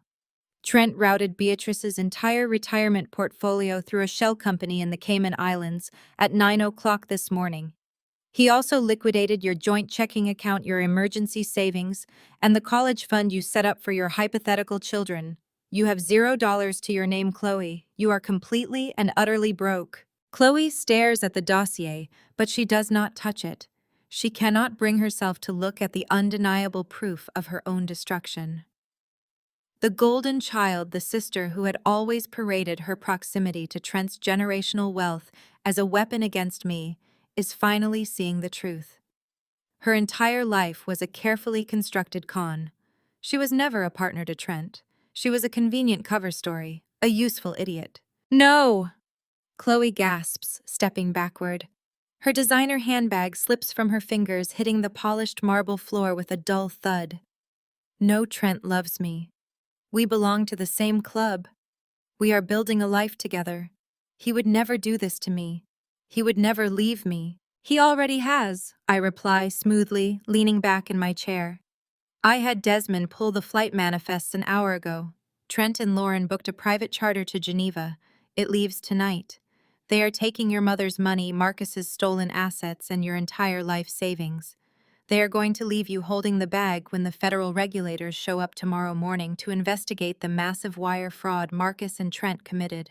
Chloe's breath begins to hitch, catching in her throat, as a full-blown panic attack takes hold. The reality of the situation crashes down on her, crushing her under its immense weight. She is losing her husband. She is losing her country club membership. She is losing her social status, her home, her cars, and her entire identity. Beatrice is destitute. Marcus is destroyed. The life she thought made her superior to me never actually existed at all. She physically collapses. Her knees hit the floor with a sharp, loud crack. She does not care about her expensive designer outfit. She does not care about her pride. She scrambles forward on her hands and knees, grabbing the edge of my mahogany desk, her perfectly manicured fingers digging desperately into the wood. Tears stream down her face, ruining her expensive makeup, leaving dark, wet streaks of mascara trailing down her cheeks. "Nia, please, Chloe," sobs, her voice cracking with absolute desperation. "Please, Trent is going to leave me. We are losing the country club membership. You have to fix this. You are the accountant. You know how to track money. You have Aunt Josephine's $45 million. You can stop the transfers. You can save Mom's retirement. You can save my house. Please, Nia. I am your sister. You cannot let them do this to us. I look down at her. I see the tears, the panic, the pathetic begging. I search myself for a shred of empathy, a singular drop of familial loyalty. I find absolutely nothing. The little girl who used to seek her older sister's approval died a long time ago. The woman sitting in this chair feels nothing but cold, calculating satisfaction. I stand up slowly, towering over her kneeling form. I smooth the lapels of my tailored midnight blue suit and pick up my silver clutch from the desk. You stood by while they robbed me, Chloe.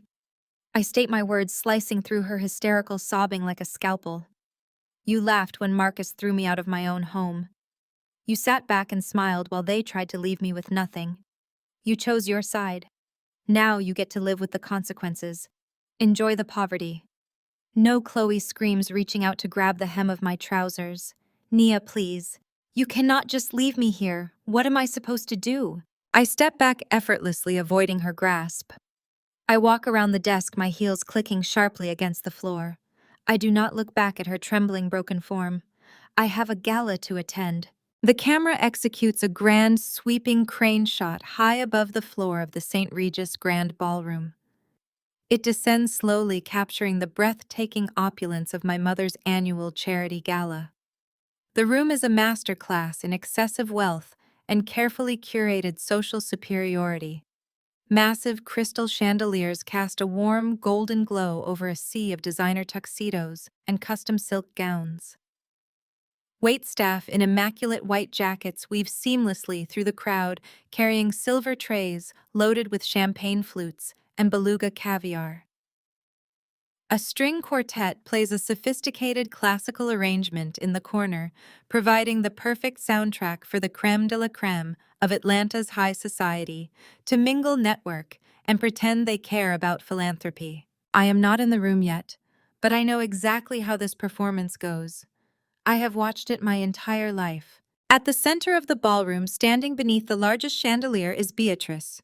She is holding court, dressed in an emerald green Oscar de la Renta gown, wearing the vintage diamond parure she inherited from my grandmother.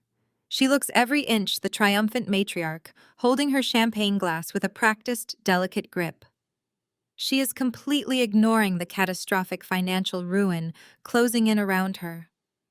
The whispers of Marcus's collapsing tech empire have surely begun to circulate through the country club networks. But Beatrice's primary defense mechanism has always been absolute denial. She believes that as long as the champagne is flowing and the socialites are smiling, she can simply manifest reality to her will. She is hosting this event to keep up appearances, projecting an illusion of bulletproof prosperity while her entire foundation crumbles into dust. Standing dutifully by her side is Marcus. He is playing the role of the perfect, successful son-in-law with nauseating precision. Dressed in a bespoke Tom Ford tuxedo, he is schmoozing with local politicians and hedge fund managers, flashing his charismatic bright smile. He clinks glasses and laughs at terrible jokes, projecting the aura of a tech visionary who is completely unbothered by the volatile market. He is hunting. I know his tells. The slight tightness around his eyes, the way his jaw clenches between smiles. He is desperately trying to charm a private investor tonight, hoping to secure an off-the-books loan to replace the funds the venture capitalists pulled this morning. He still believes he can talk his way out of a federal wire fraud indictment. He actually thinks his charm can rewrite the hard-coded math of his impending bankruptcy. A few yards away, standing near a massive ice sculpture, is Trent. The contrast between him and Marcus is almost comical. Trent is completely unraveling in real time. The confident, arrogant heir to a generational trust fund is currently sweating profusely through his expensive dress shirt. He keeps wiping his forehead with a monogrammed silk handkerchief, his eyes darting around the room with the frantic, terrified energy of a trapped animal. He checks his phone, obsessively tapping the screen, pulling down to refresh, staring at the display as if his life depends on it. He is waiting for the confirmation that his offshore wire transfers have cleared. He is waiting for a text from Lauren telling him the private jet is fueled and ready on the tarmac. He knows that Chloe knows everything. He knows his entire con has been exposed. He is only at this gala because running right now would trigger an immediate panic and alert Marcus to the fact that his supposed business partner just emptied their remaining accounts and stole Beatrice's entire retirement fund. Trent is playing a dangerous waiting game, counting down the minutes until he can slip out a side door and vanish to Geneva. He will never make it to the airport. The heavy mahogany double doors at the entrance to the grand ballroom suddenly swing open with a resounding thud. The sound is loud enough to cut through the classical music and the low hum of hundreds of overlapping conversations. The camera movement shifts, dropping down to a dynamic tracking shot positioned directly behind me. I step over the threshold and enter the ballroom. I am wearing a custom crimson silk gown that clings to my curves before flaring out into a dramatic sweeping train. The color is the exact shade of freshly spilled blood. Around my neck rests a stunning, flawless diamond collar from Aunt Josephine's private vault, a piece of jewelry worth more than the entire charity gala combined. My hair is styled in sleek, elegant waves, and my makeup is striking sharp and unapologetically bold. I do not look like the quiet, submissive accountant who used to stand in the corners of these events holding Marcus's coat. I look like the woman who currently owns the entire building. The effect is instantaneous. The string quartet falters, the cellist missing a beat as he stares. The conversations nearest the door cease immediately, creating a ripple effect of silence that spreads rapidly across the massive room. People turn, glasses are lowered. The sea of Atlanta's elite parts before me, stepping aside as if reacting to a sudden drop in barometric pressure. The silence becomes absolute, heavy and suffocating. I walk with a slow, measured, predatory grace. My crimson heels click against the polished marble entryway, echoing sharply in the quiet room. Every eye is locked onto me, but I am only looking at one person. Marcus turns towards the entrance. The fake, charming smile freezes on his face before melting into an expression of sheer, unadulterated panic. He looks at my dress. He looks at the diamonds. He looks at the cold, lethal confidence radiating from every step I take.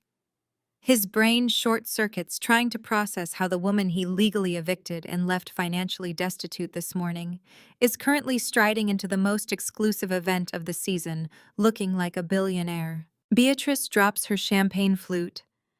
The crystal shatters against the floor with a sharp crash, but nobody moves.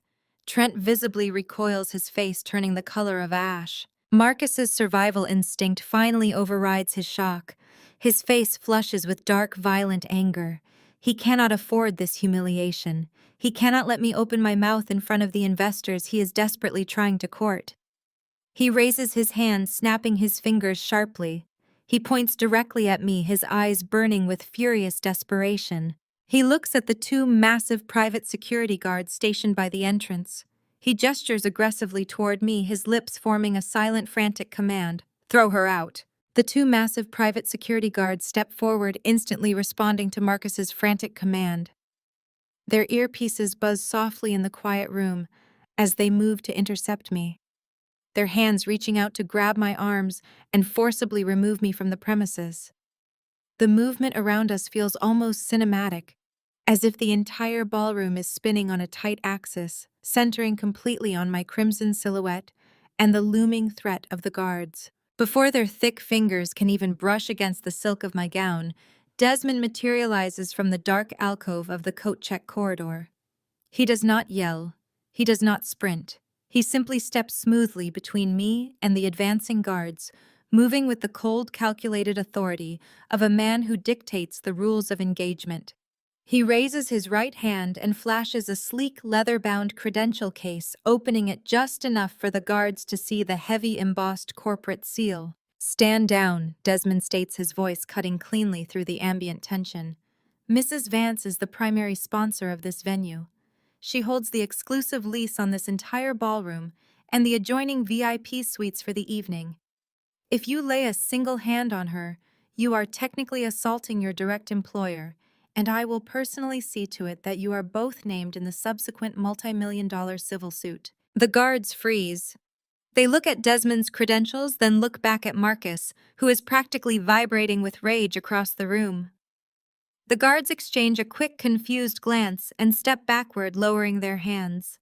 They are paid to bounce unruly guests, not to tangle with billionaire sponsors who own the lease on the building.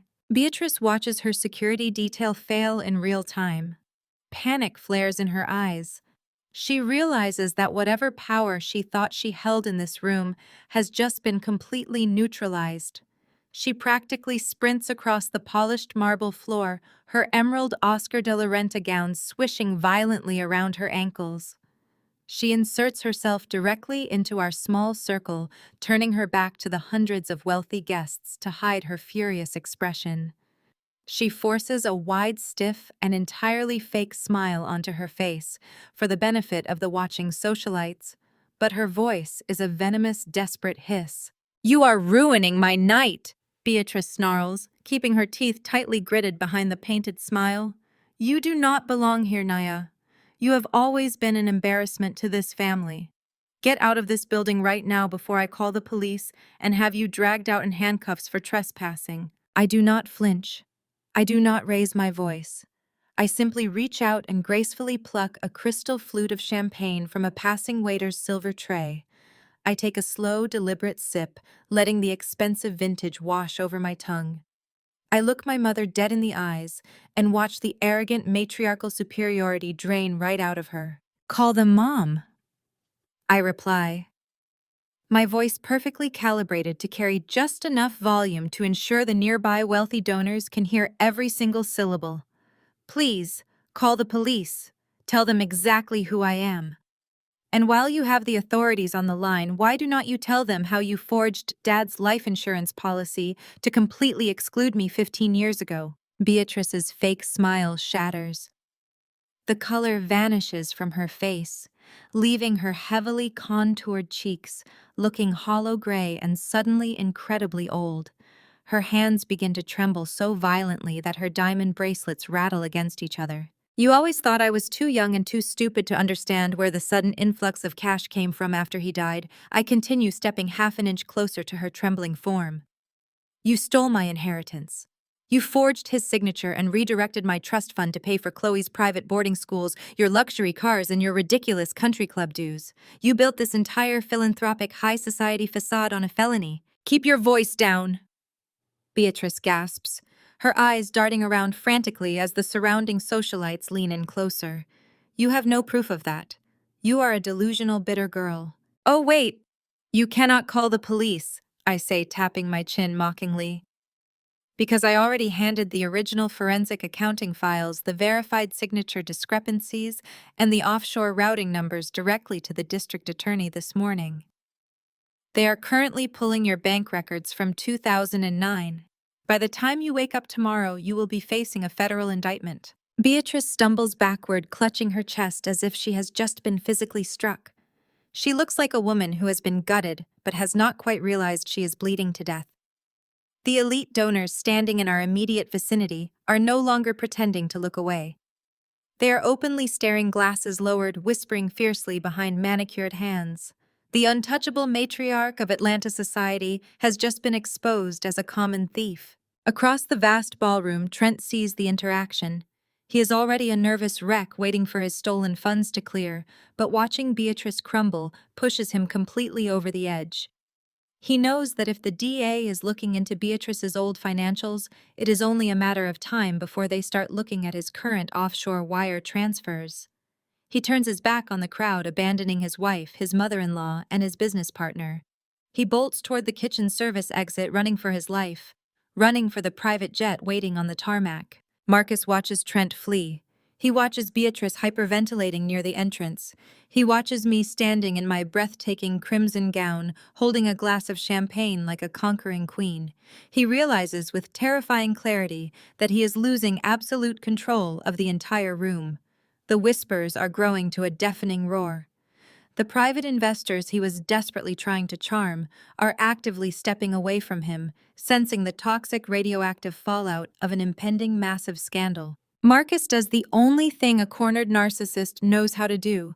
He attacks the credibility of the person exposing him. He spins on his heel, his bespoke tuxedo jacket flaring, and marches directly toward the main stage. He shoves past the hired string quartet, knocking a heavy metal music stand to the floor with a loud, disruptive clatter. He snatches the silver microphone from its stand, the sudden violent screech of audio feedback piercing the ballroom and forcing the wealthy guests to cover their ears. The room goes completely dead. Every single face turns toward the stage. Marcus grips the microphone, his knuckles turning stark white. He forces a wide, manic grin onto his face, projecting an aura of completely unhinged, artificial confidence. He points directly at me, standing by the entrance. "Ladies and gentlemen," Marcus announces, his voice booming through the massive sound system, dripping with patronizing, artificial pity. I deeply apologize for this unfortunate disruption. Despite my ex-wife's severe and tragic mental instability, we will absolutely not let her pathetic delusions ruin this beautiful evening of charity. In fact, we have something truly wonderful to celebrate tonight instead of focusing on the past. He takes a deep, sharp breath, scanning the silent, shocked crowd for any sign of validation, desperately trying to rewrite the narrative of his own destruction in real time. I am incredibly proud to announce my upcoming marriage to the beautiful, brilliant Lauren. A smattering of confused, polite applause ripples through the grand ballroom. The wealthy donors exchange bewildered glances. Marcus stands on the main stage, breathing heavily, his chest puffing out with artificial pride as he waits for his distraction to take hold. He actually believes he has successfully pivoted the narrative. He thinks throwing the name of a young, wealthy socialite into the room will somehow magically erase the tension hanging in the air. The camera pushes in, executing a rapid, sharp zoom directly onto my face. I do not yell. I do not throw a drink. I do not let a single ounce of anger breach the calm, placid surface of my expression. I simply stare at him from across the room, my eyes dead and devoid of any human warmth. He is a cornered rat gnawing off his own leg to escape a trap he built himself. I turn away from the stage and walk with deliberate, unhurried steps toward the shadows of the AV control booth, nestled discreetly behind a velvet curtain near the service corridor. The sea of silk and cashmere parts for me. Nobody dares to step in my way. Desmond is already there, leaning casually against the soundboard. He casts a terrifying flat look at the hired audiovisual technician. The young man takes one look at Desmond's tailored suit and the cold threat in his eyes and immediately steps away from the control panel, raising his hands in silent surrender. I step up to the massive digital interface. I pull a sleek silver flash drive from my crimson clutch. The metallic click of the drive sliding into the main server port sounds incredibly loud in my own ears. On the main stage, Marcus is still speaking into the microphone, trying to maintain his charismatic facade. "We are looking forward to a beautiful spring wedding, and we invite all of our investors to share in our joyous future," Marcus says, his voice echoing through the massive speakers. I tap the execute command on the console. The three giant LED screens suspended behind Marcus suddenly flicker. The elegant swirling Charity Gala logo vanishes. It is instantly replaced by a blindingly bright, high-definition document towering 20 feet high. It is a notice of default and foreclosure. The document bears the official seal of the Federal Bankruptcy Court. Highlighted in bright neon yellow are the names of Marcus and Trent, along with the staggering $12 million deficit they owe. The murmurs in the crowd instantly escalate into shocked gasps. Marcus hears the collective intake of breath. He thinks it is a reaction to his wedding announcement. He flashes another brilliant, blinding smile to the crowd, completely oblivious to the financial autopsy being broadcast directly behind his head. I press the next button. The screens shift again. This time they display a meticulous forensic accounting spreadsheet. It is a direct wire transfer log. The data clearly shows Marcus and Trent funneling millions of dollars of investor capital directly into an offshore shell company in the Cayman Islands.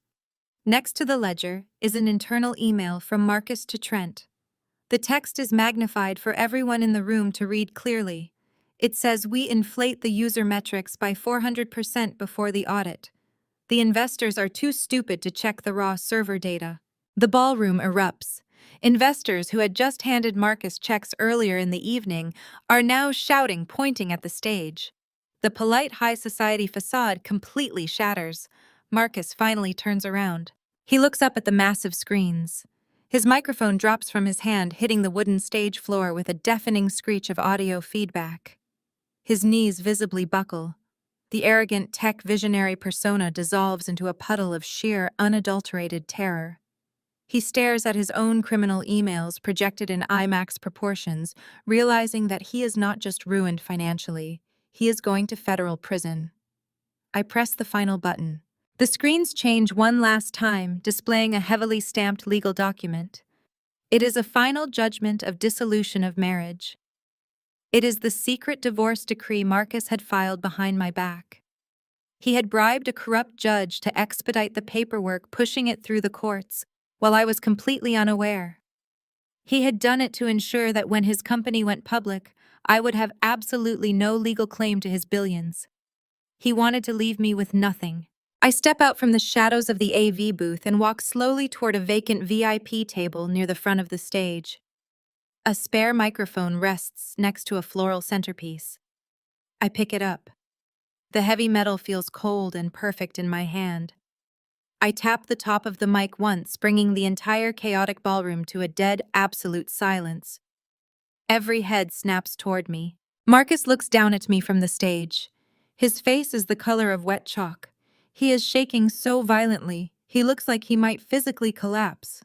My mother Beatrice is standing near the edge of the crowd, clutching her emerald gown, her mouth hanging open in absolute horror.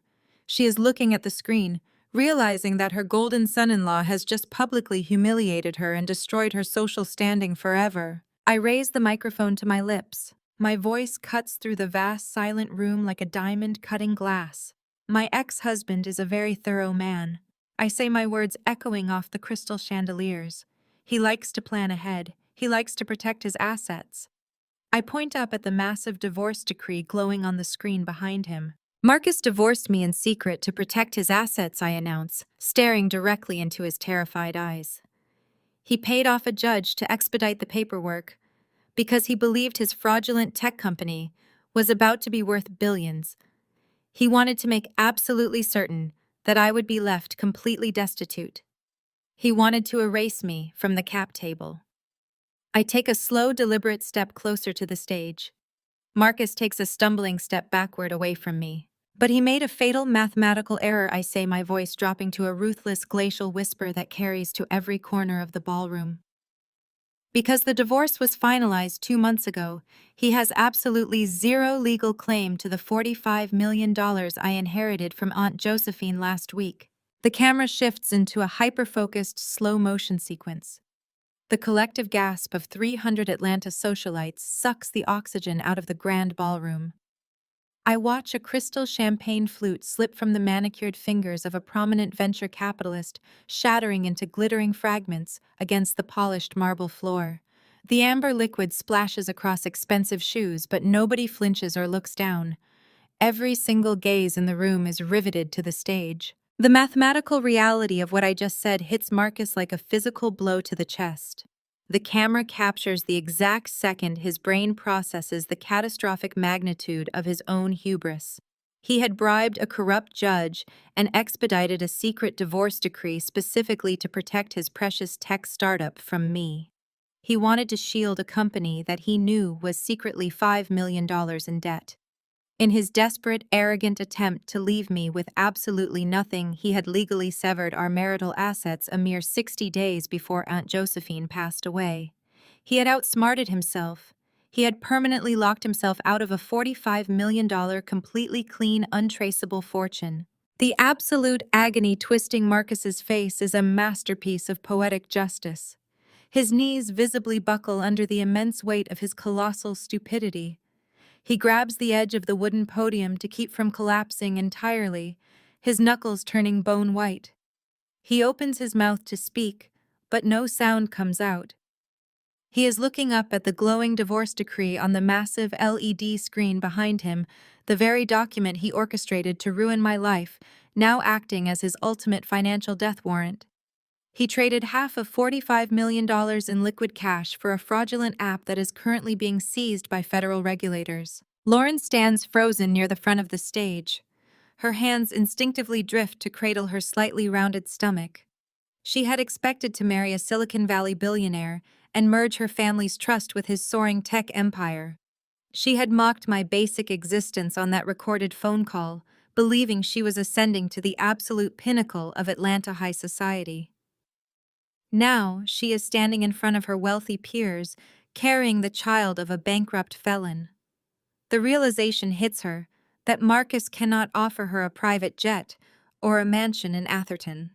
He cannot even afford a defense attorney. She looks desperately toward her brother for guidance. Trent, however, has completely abandoned his arrogant country club persona. The golden boy of the local elite is currently dripping with cold sweat, his eyes darting frantically around the perimeter of the room. The screens above the stage are still rotating through the forensic accounting logs, showing the exact routing numbers he used to embezzle investor funds. He looks at his pregnant sister Lauren, standing paralyzed near the stage.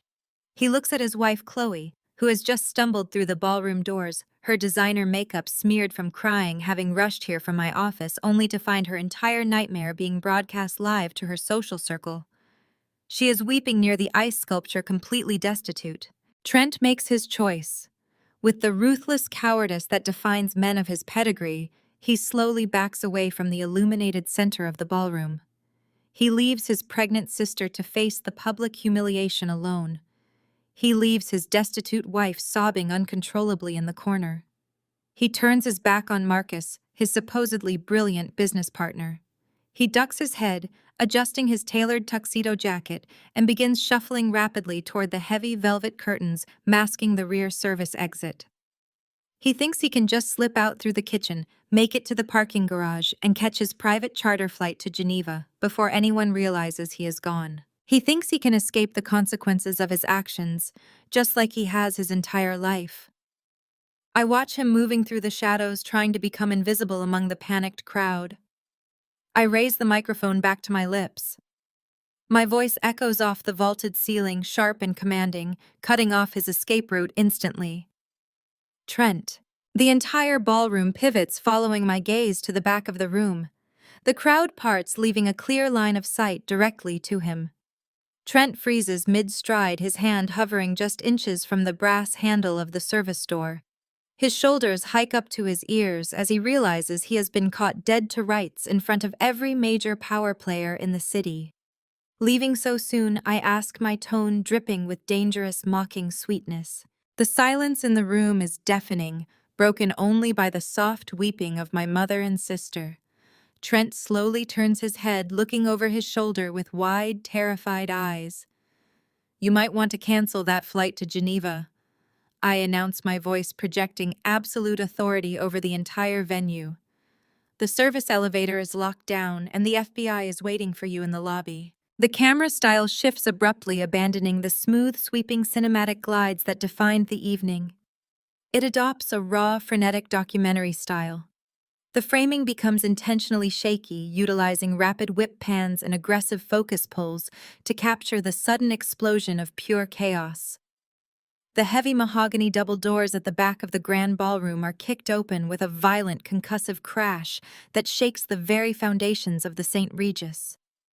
A dozen federal agents wearing dark tactical jackets with FBI emblazoned in bold yellow letters swarm into the opulent space.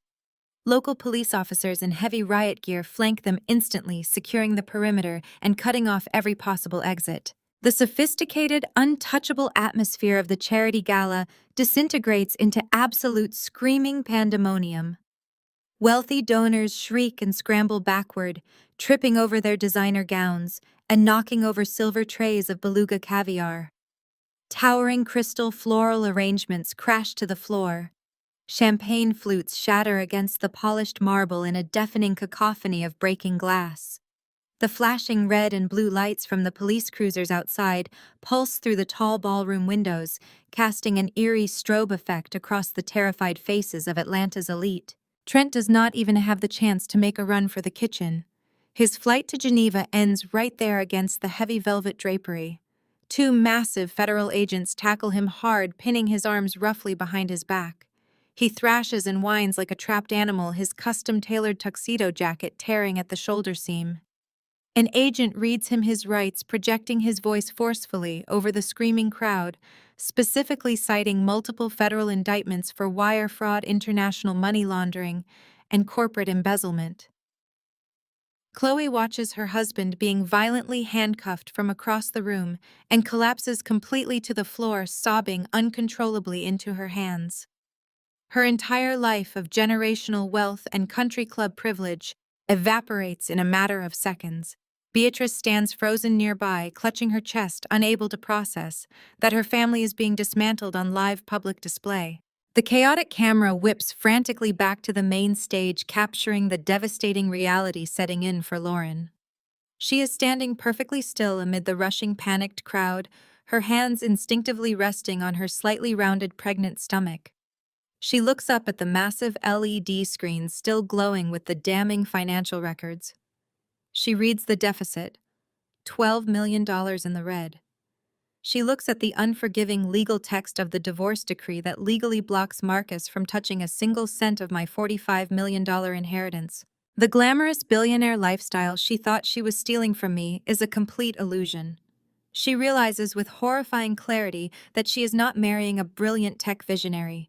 She is tying herself to a broke fraudster who is about to lose his freedom and drag her down into federal court with him. Lauren slowly turns her gaze toward Marcus. Her beautiful face contorts with a terrifying mixture of absolute rage and profound humiliation.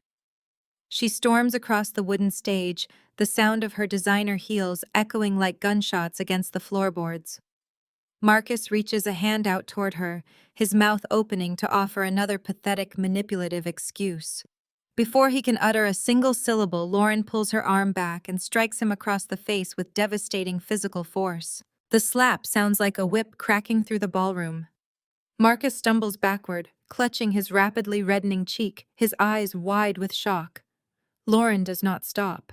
She steps right into his personal space, her voice rising into a shrill, echoing scream that pierces clearly through the noise of the FBI raid. "You told me she was just a broke accountant.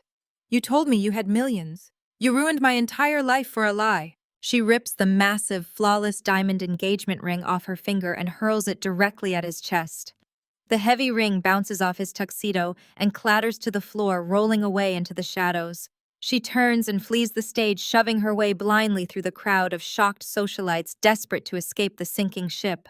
Marcus is completely alone. His fake startup is exposed. His offshore accounts are frozen. His business partner is currently being dragged out the door by federal agents in steel handcuffs. His pregnant mistress just abandoned and assaulted him in front of Atlanta's entire elite social circle. He slowly turns his head to look at me. I am still standing perfectly still near the VIP table, holding the microphone, projecting an aura of absolute cold detachment. I am wearing the millions in diamonds he could never afford to buy me. I possess the $45 million he desperately needs to stay out of a federal penitentiary. The realization of what he threw away breaks the final remaining pieces of his sanity. He steps off the edge of the stage, stumbling clumsily onto the marble floor. The surrounding investors and donors physically back away from him as if he is carrying a highly contagious disease. He pushes past my mother, who is still paralyzed in a state of catatonic shock, unable to help him. Marcus crosses the distance between us, his sophisticated, charismatic composure entirely destroyed. Sweat and tears are streaming down his face, ruining his expensive grooming. He drops heavily to his knees right in front of me, landing hard on the shattered glass of broken champagne flutes. He does not care about the pain piercing his kneecaps. He does not care that hundreds of the most powerful people in the city are watching him degrade himself. He reaches out with trembling, desperate hands, grasping frantically at the hem of my crimson silk gown. He looks up at me with pathetic, bloodshot eyes, weeping openly like a terrified child. "Nia, baby, the divorce was a mistake. We can tear up the papers. I love you. I can make it right." The camera angle shifts seamlessly, snapping into a tight, high-angle shot, looking directly down at Marcus. From this vantage point, he looks incredibly small. He is a pathetic, broken man, kneeling in a puddle of spilled vintage champagne and shattered crystal. The flashing blue and red police lights from the lobby reflect off his sweat-drenched face, illuminating the sheer terror in his eyes. He is completely undone. The sophisticated tech billionaire facade has melted away, leaving nothing but a desperate coward. I look down at him. My expression remains entirely unchanged. I do not feel a single ounce of pity or vindication. I simply feel nothing. It is the absolute absence of emotion that terrifies him the most. He reaches for the silk fabric of my dress again, his hands slick with sweat and dotted with tiny cuts from the broken glass. He is grasping for a lifeline that no longer exists. I take a deliberate step back. I lift my foot and sharply kick his reaching hand away with the pointed toe of my crimson heel. "You wanted a divorce by publication, Marcus," I say, my voice ringing out with cold, absolute finality. "Consider yourself published." He gasps as if the words have physically struck him. He tries to scramble forward to beg again, but he never gets the chance. Two federal agents storm past me, stepping onto the stage with heavy tactical boots. They do not care about his tears or his ruined designer tuxedo. They grab him by the shoulders and haul him violently to his feet, dragging him up from the floor.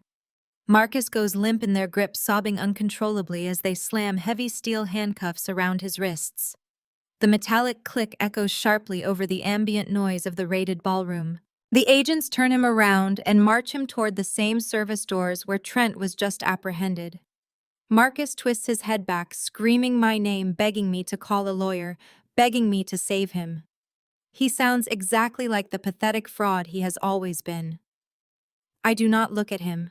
I do not flinch. I watch the heavy double doors swing shut behind him, erasing him from my life forever. The ballroom is in a state of complete shock. The wealthiest donors in Atlanta are frozen in place, watching a multi-million-dollar empire collapse into a federal crime scene. The room is filled with the frantic buzzing of whispers as socialites pull out their phones, texting their brokers, their lawyers, and their gossip circles.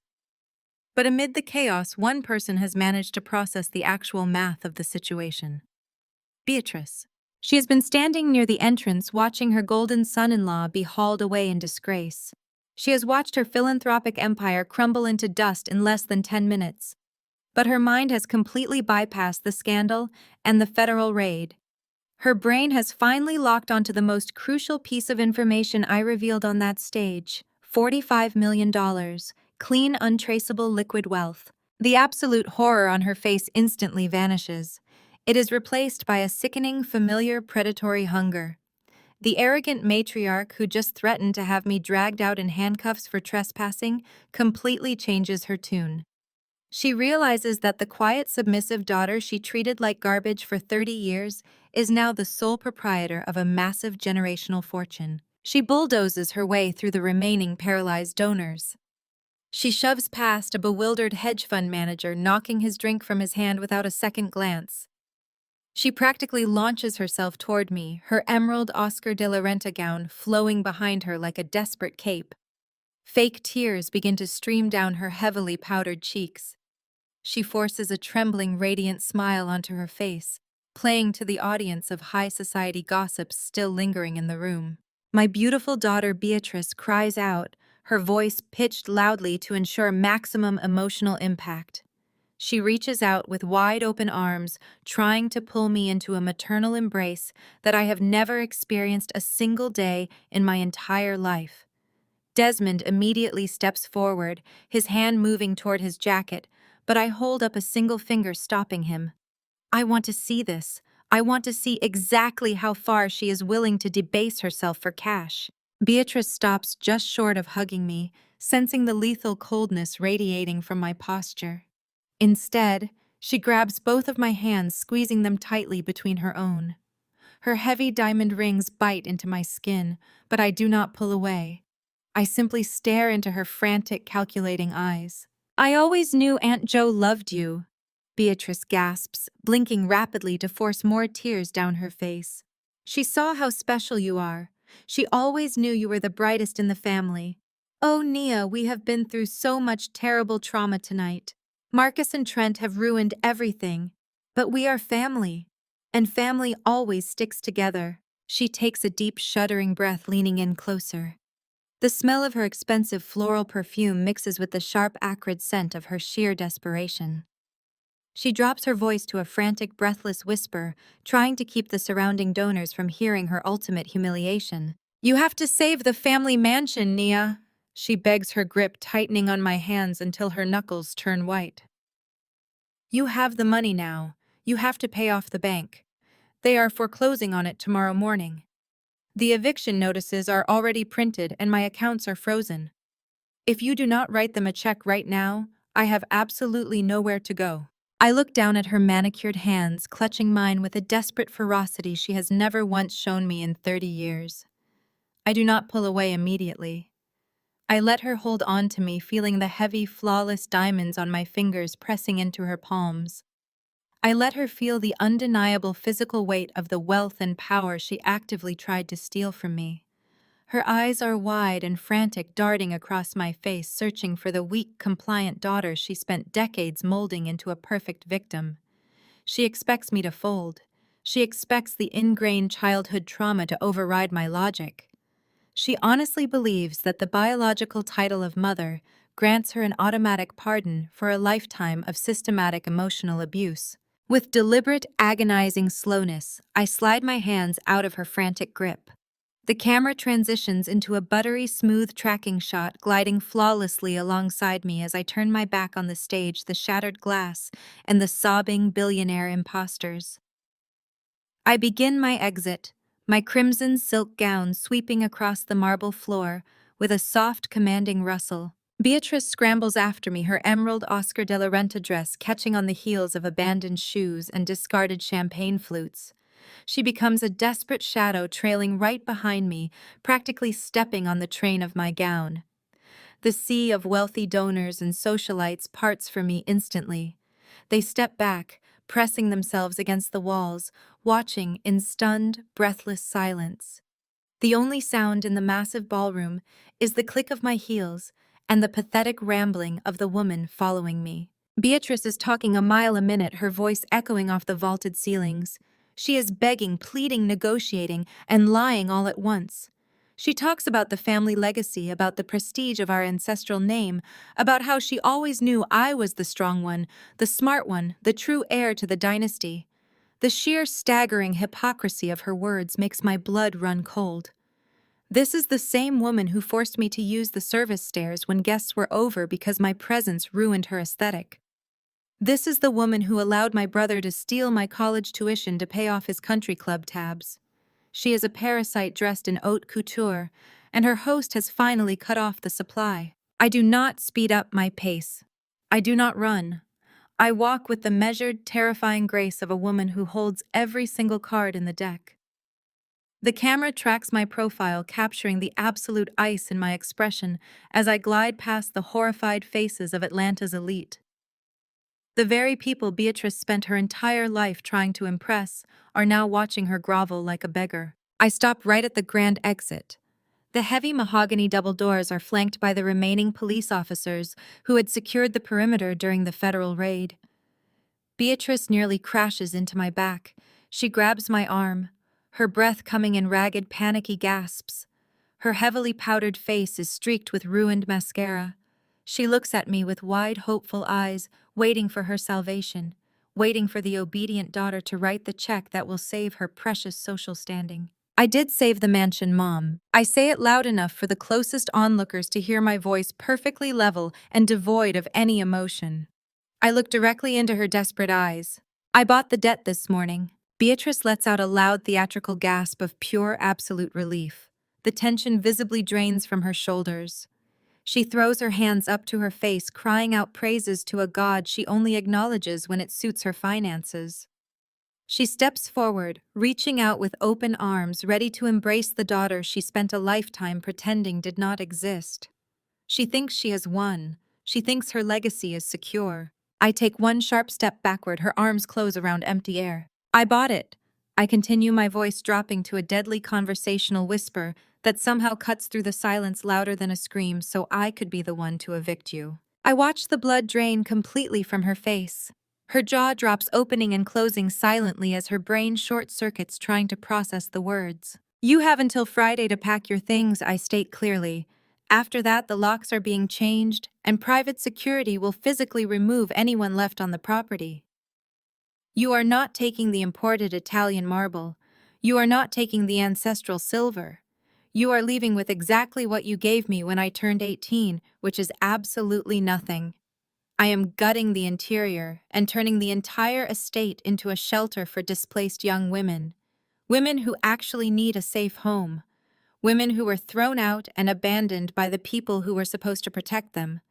The Historic Registry has already approved the zoning variance. Beatrice stares at me, her mind entirely incapable of processing the magnitude of her loss. The crown jewel of her social standing, the historic mansion she valued above her own children, is gone. It is being legally seized by the daughter she despised and handed over to the exact demographic of people she spent her entire miserable life looking down upon. A high-pitched wailing sound escapes her throat. It is not a fake theatrical sob meant to garner sympathy. It is a genuine guttural sound of total, irreversible destruction. Her knees buckle underneath her. She collapses onto the floor right next to the ballroom doors, her emerald gown pooling around her like a deflated parachute.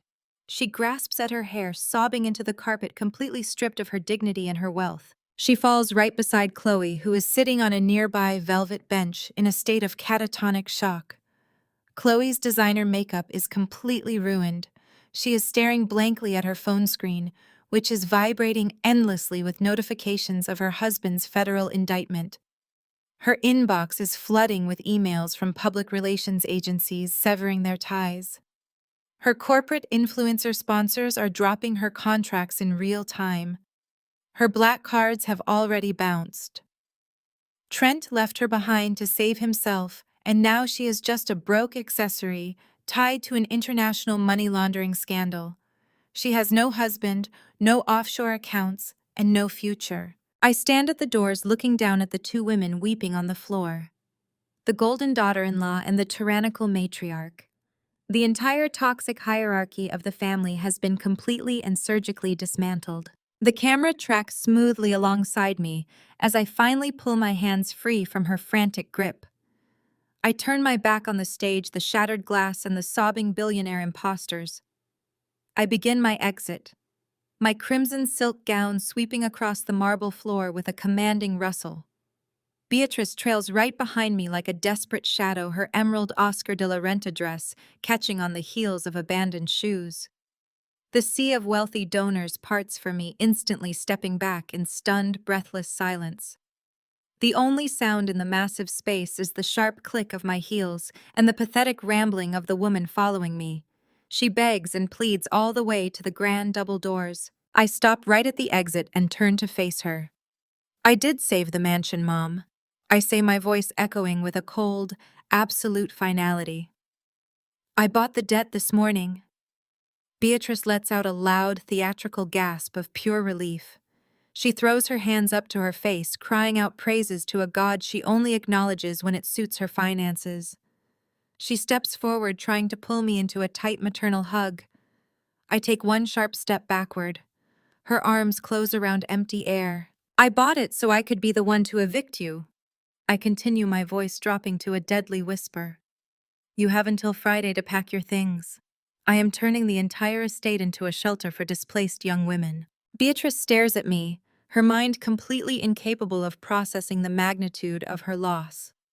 A high-pitched wailing sound escapes her throat. She collapses onto the carpet right next to the ballroom doors, completely stripped of her dignity and her wealth. She falls beside Chloe, who is sitting on a nearby velvet bench in a state of catatonic shock. Chloe is staring blankly at her phone screen, a disgraced broke influencer without a husband and without a future. The entire toxic hierarchy of the family has been completely and surgically dismantled. The scene shifts abruptly from the dark chaos of the gala to a brilliant, sunlit morning. A smooth rising crane shot glides up the sleek mirrored exterior of a towering skyscraper in the heart of the business district. The glass reflects the vibrant blue sky and the bustling Atlanta skyline below, catching the golden rays of the early sun. The camera pushes steadily forward, passing seamlessly through the heavy floor-to-ceiling windows on the penthouse level. The interior is a masterpiece of modern corporate power. The space is vast and immaculate, dominated by white marble-brushed steel and panoramic views of the city. At the center of the room sits a massive custom-milled obsidian boardroom table. I am seated at the head of that table. I am wearing a perfectly tailored ivory power suit. My posture relaxed but completely commanding. The scared, submissive woman who used to hide in the shadows is entirely gone. In her place is a corporate titan. Desmond sits to my right, dressed in a sharp charcoal suit, his fingers flying across the keyboard of his tablet. He slides a thick stack of finalized legal documents across the polished dark wood toward me. He speaks with the calm, practiced efficiency of a man who has just successfully engineered a financial fortress. The $45 million has been completely legally insulated. Desmond explains that the funds are now diversified across a complex series of high-yield, untouchable offshore trusts and domestic corporate entities. He hands me a custom-engraved silver pen. I sign my name on the final line, locking the wealth away behind layers of impenetrable corporate armor. No estranged husband, no corrupt judge, and no greedy in-law will ever be able to lay a finger on a single cent. The money is working for me now, generating massive passive income while simultaneously funding the new shelter. My legacy is no longer tied to their toxic bloodline, it is entirely my own creation. A massive flat-screen television mounted on the far wall of the boardroom plays the local morning news on mute. I pick up a remote and tap the volume button just in time to hear the anchor reading the breaking headlines. The screen cuts to a chaotic scene outside the federal courthouse. Marcus and Trent are shown being perp-walked by federal marshals. They are wearing matching orange jumpsuits, their hands and ankles bound by heavy metal chains. Their arrogant country club smirks have been entirely erased, replaced by the hollow, terrified stares of men facing a decade in a federal penitentiary. The reporter details the charges, outlining how their fraudulent app and subsequent wire fraud will guarantee them a minimum of 10 years behind bars, with absolutely no possibility of early parole. The media circus surrounds them, shoving microphones into their faces, capturing their total public disgrace for the entire world to witness. The camera then flashes a B-roll clip of the once mighty family mansion, now boarded up with massive neon orange foreclosure notices plastered across the wrought iron gates. Desmond chuckles softly, tapping another file on his tablet. He gives me the final update on the rest of the family. Beatrice and Chloe were physically evicted from the estate early this morning. Stripped of their black cards, their trust funds, and their high society connections, they had nowhere left to turn. They were forced to move their few remaining suitcases into a cramped two-bedroom apartment in a highly undesirable neighborhood on the outskirts of the city. To pay their first month of rent, Beatrice was forced to sell her beloved emerald gown to a consignment shop. Desmond informs me that both women filled out employment applications yesterday afternoon. The tyrannical matriarch and her favorite golden daughter-in-law are scheduled to start their new jobs tomorrow morning. They will be wearing scratchy polyester vests, folding clothes, and ringing up customers at a discount retail outlet in a strip mall. They will spend the rest of their lives serving the exact same working-class people they spent decades looking down upon. The poetic justice is absolute. I mute the television. The silence in the boardroom is profound and incredibly peaceful. I stand up from the heavy leather chair and walk slowly toward the massive window.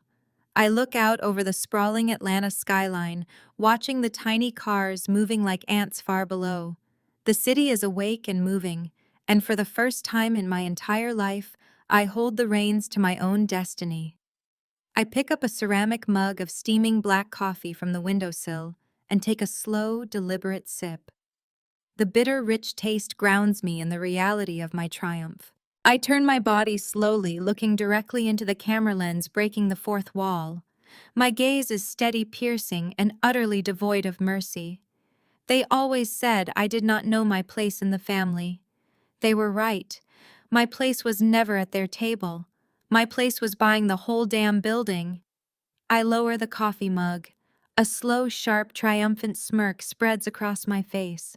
It is the smile of a woman who was buried alive and decided to buy the cemetery. The camera pushes in fast, rushing straight toward my eyes, capturing that final victorious expression.